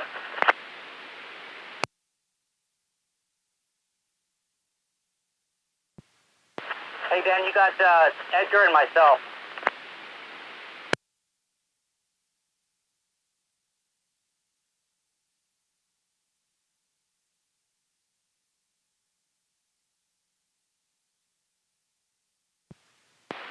Roger, we'll be on the way in about 5 minutes.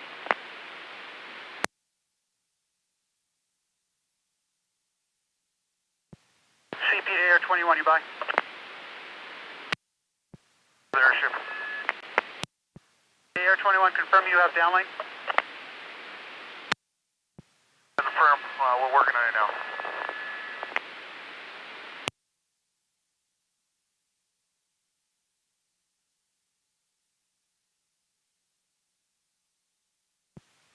ACP, Viper 21.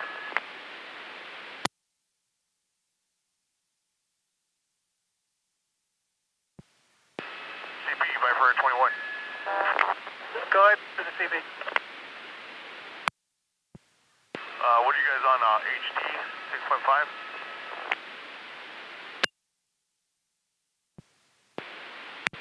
Hey, Arrow, we were on channel.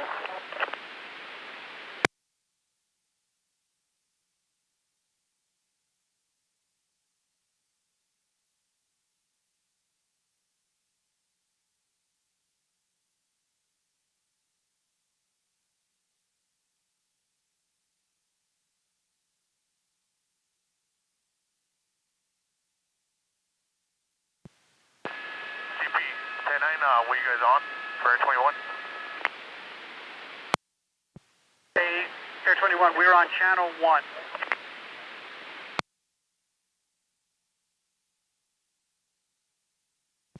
Hey, sir, we don't have channel 1. It's either HD 6.5 or we go direct. Air 21, that's correct. 6.5 HD works. Yeah.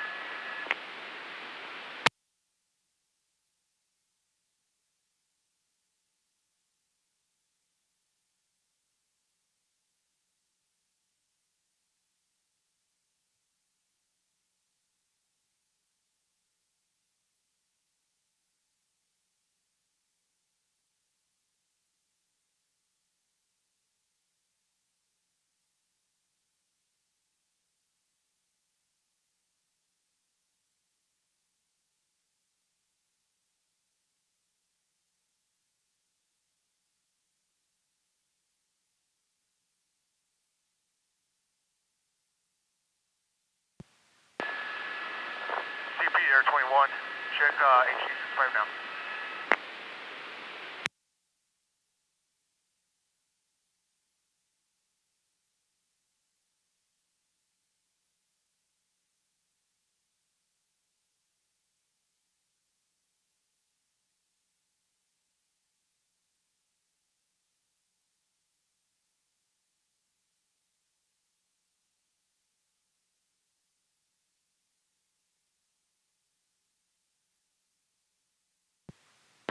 Team leader to team commander, you by? Go ahead. Hey, Mark, we're just going to keep everything on this ATAC 3 because we got way too many bodies all over the place. Yeah, I'll copy that.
Negative, not yet.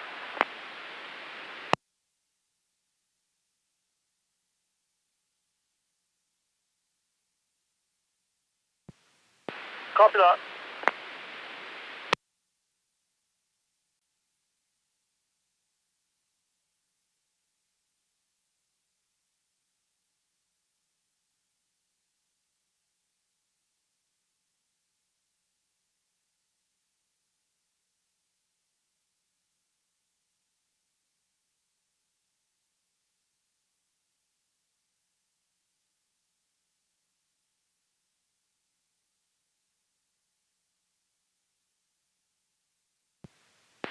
Gray Scout, you by?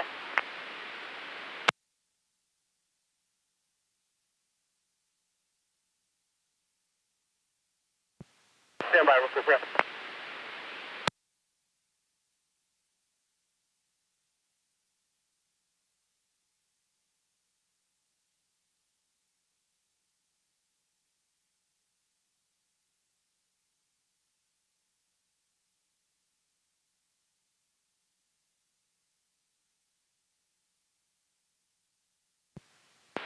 Hey Dan, you want us ARV to move to that the Medcat, or do you want us to move up to the vehicle?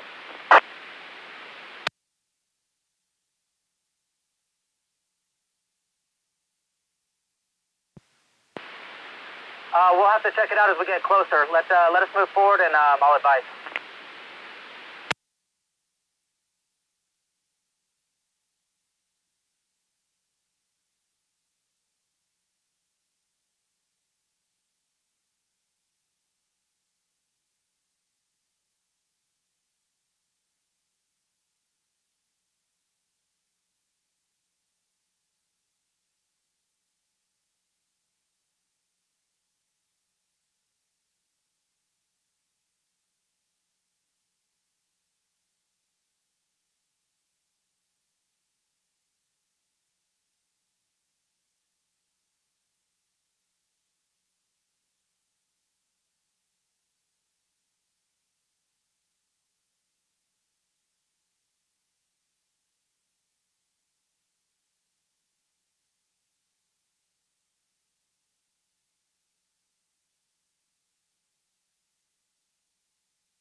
Roger. Hey, Dan, before you get going, because we're going to have to cross over these tracks, let us get set up first.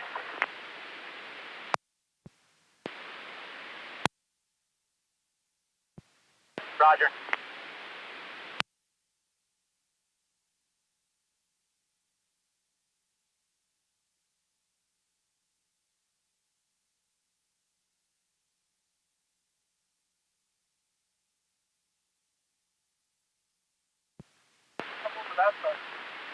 All of these tracks are going to be raised. I think we're going to have to just go straight parallel with them from this angle.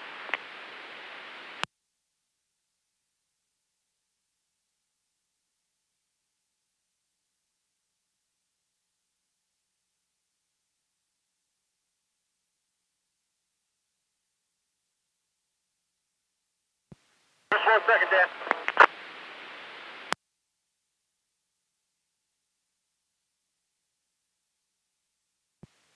CP to team leader.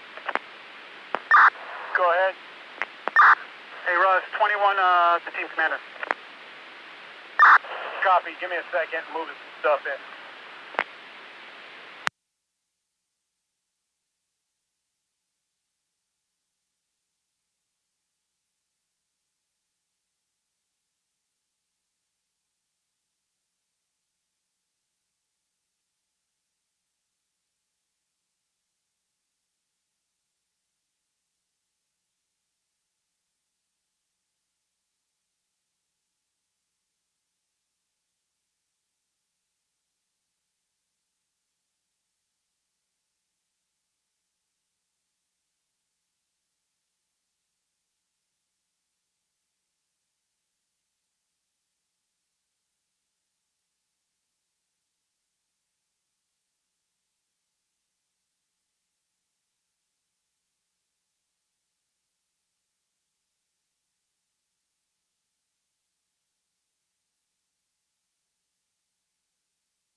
Ten nine.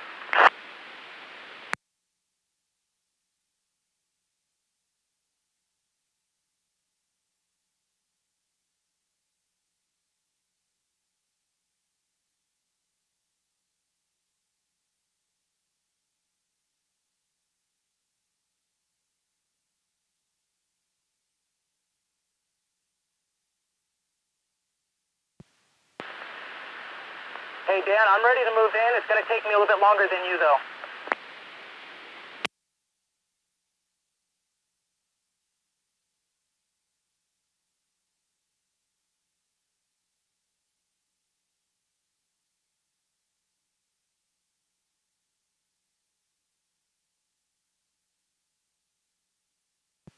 We're in, Rick. We're in.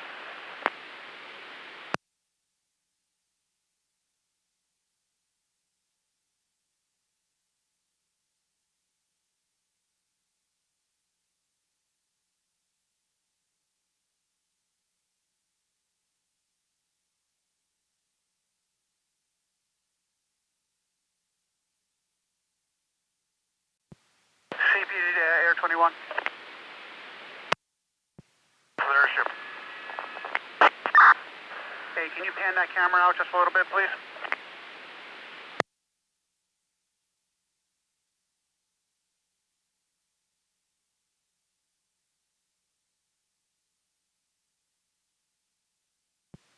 Bobby, I just didn't want to stop in the middle of those tracks.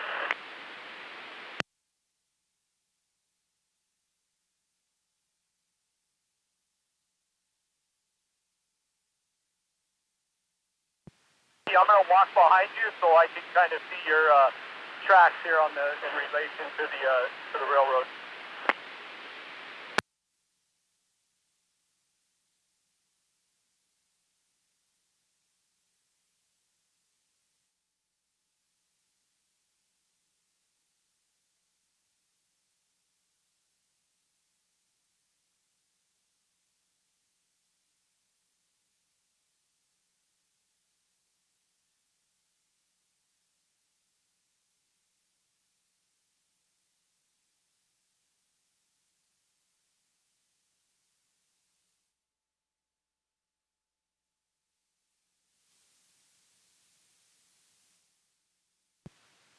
How far up can you get? Can you get all the way up to the edge of that door, or is it going to stop before that?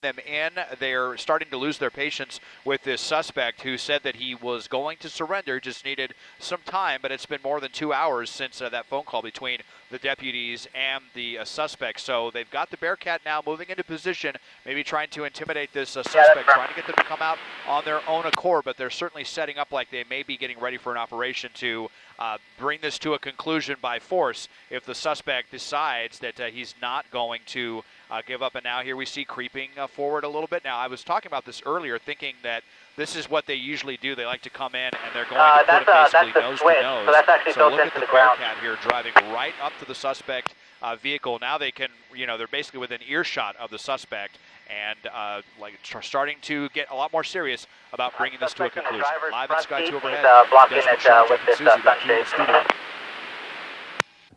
We'll continue to follow that story here on CBS 2 and bring you any updates. Well, back to praying at the pews.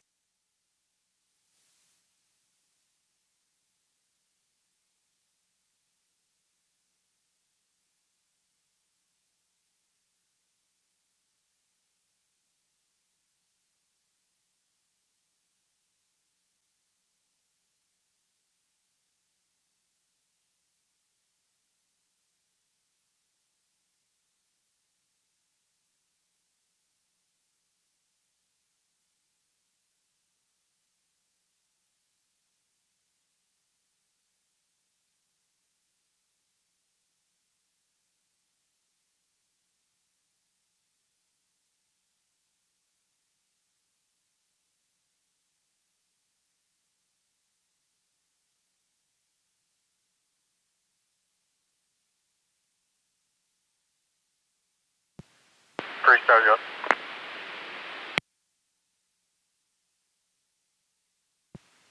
Hey, sir, Firecat. Do you want me to follow you guys in, or just hold on?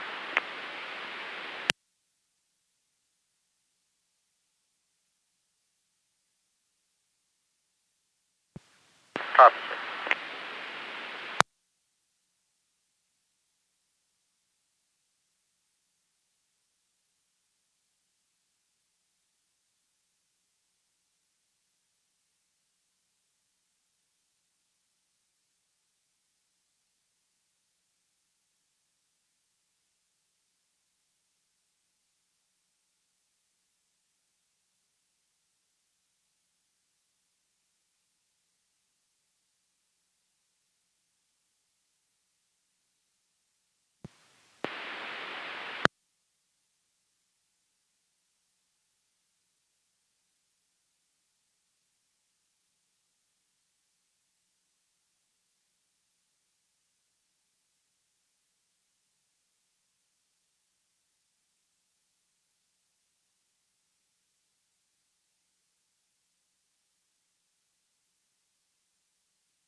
Yes, we copy.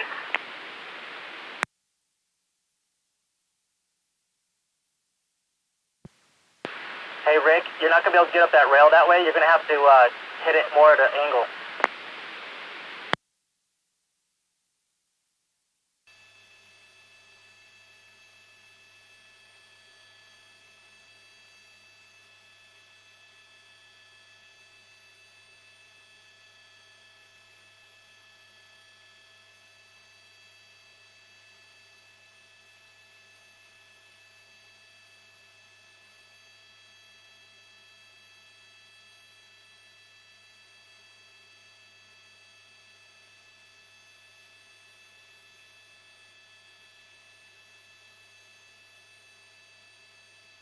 Hold up, Rick. Hold up. Hold up. Pull forward. Pull forward.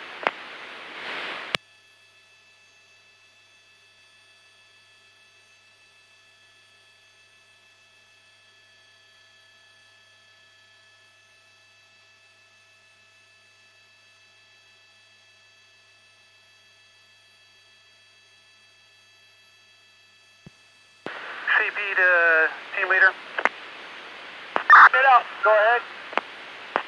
Hey, Russ, first CNT, he's saying that he's taking his shirt off and he's going to get ready to come out. Just FYI. Copy. You're on the track.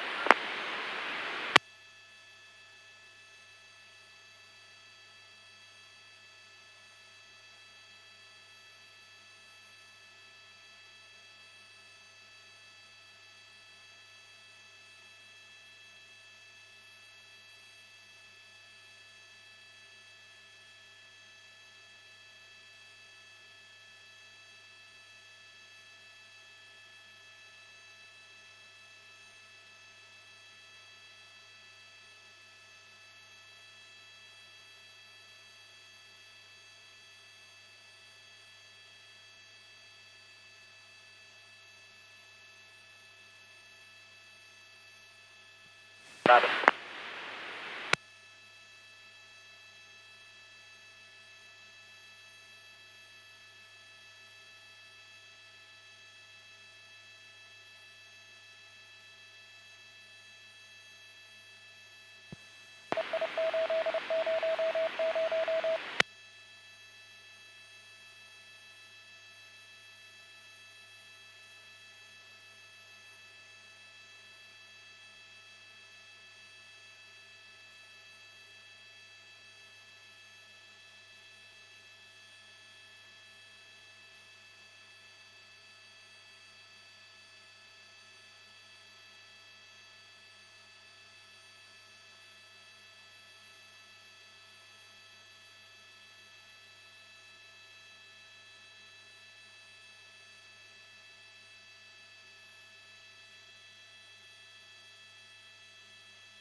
Copy.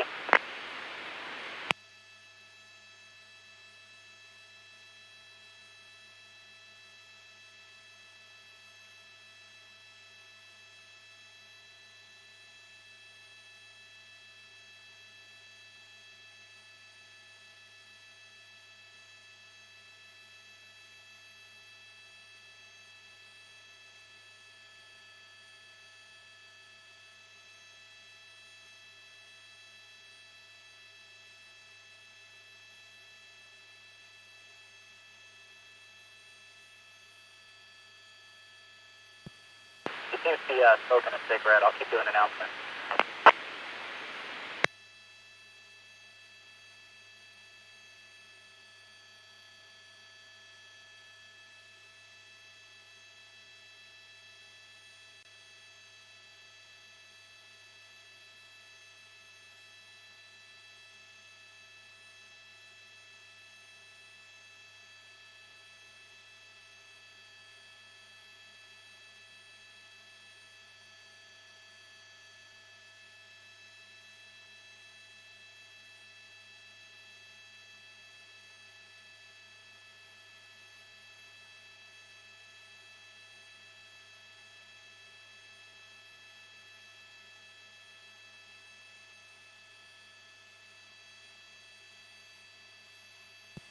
Hey, rest team, you guys want me to guide him towards you guys?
Team leader to team commander. Suspect in custody and the vehicle's clear. It's going to be code 4 over here. CP, copy. No copies for 98.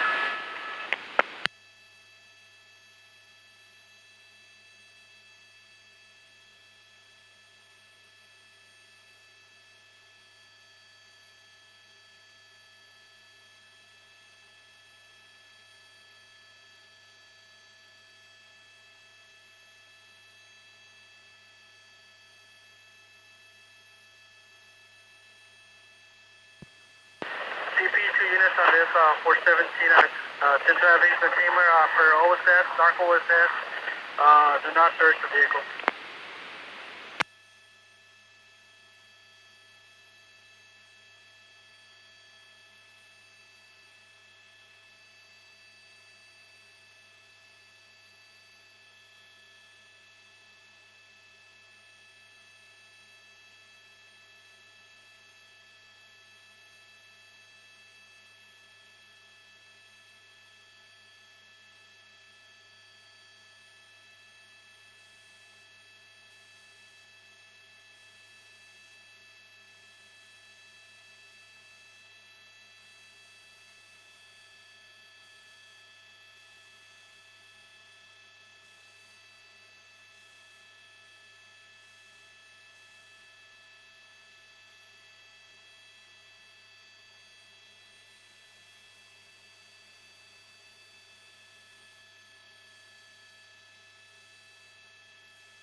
I feel good.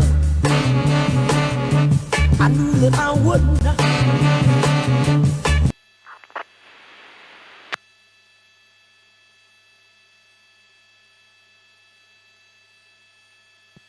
Yeah, copy that, Danny. I'll send somebody's out. Hey, bodies are en route.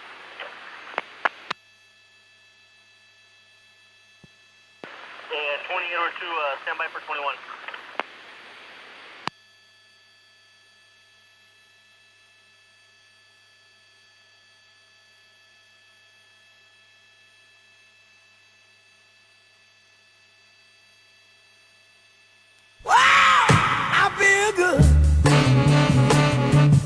knew that I would not.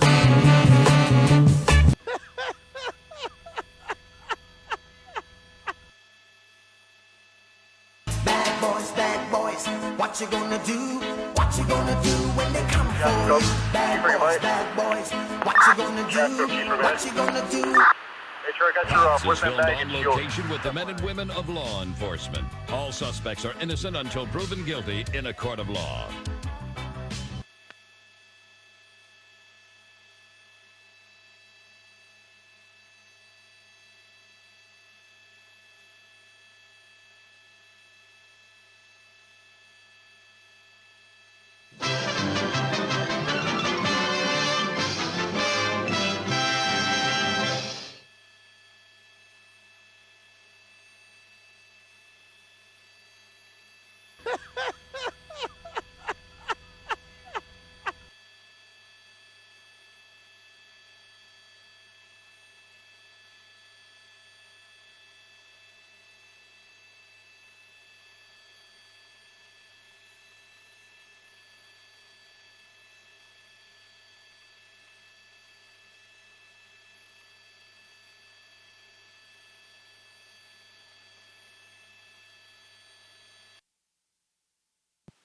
Ronnie, give me 2 seconds. Hold on.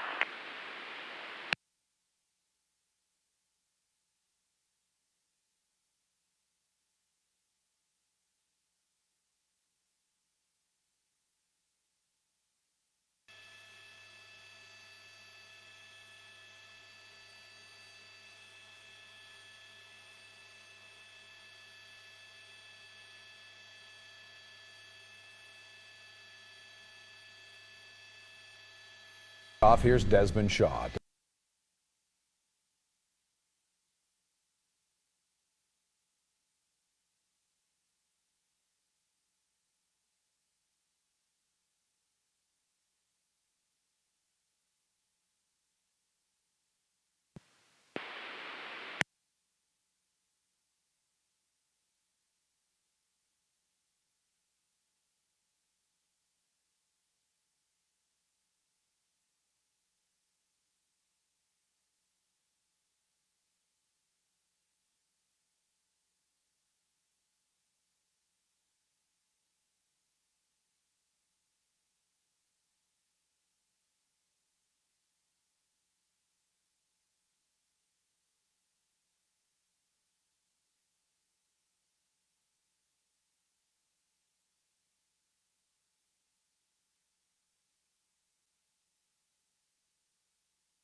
Units. CP? Go for the CP. Hey, sir, just confirming you said, don't touch the car and wait for OSF. They're gonna hit it. 26 units. CP? Hey, sure, stand by. Let's ascertain. Forward by. Hey, sir, just confirming you said, don't touch the car and wait for OSF. They're gonna hit it. 26 units. CP? Hey, sure, stand by. Let's ascertain. Forward by. Hey, sir, just confirming you said, don't touch the car and wait for OSF. They're gonna hit it. 26 units. CP? Hey, sure, stand by. Let's ascertain. Forward by. Hey, sir, just confirming you said, don't touch the car and wait for OSF. They're gonna hit it. 26 units. CP? Hey, sure, stand by. Let's ascertain. Forward by.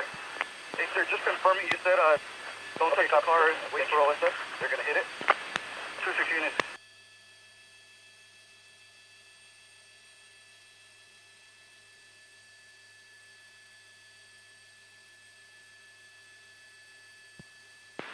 CP up.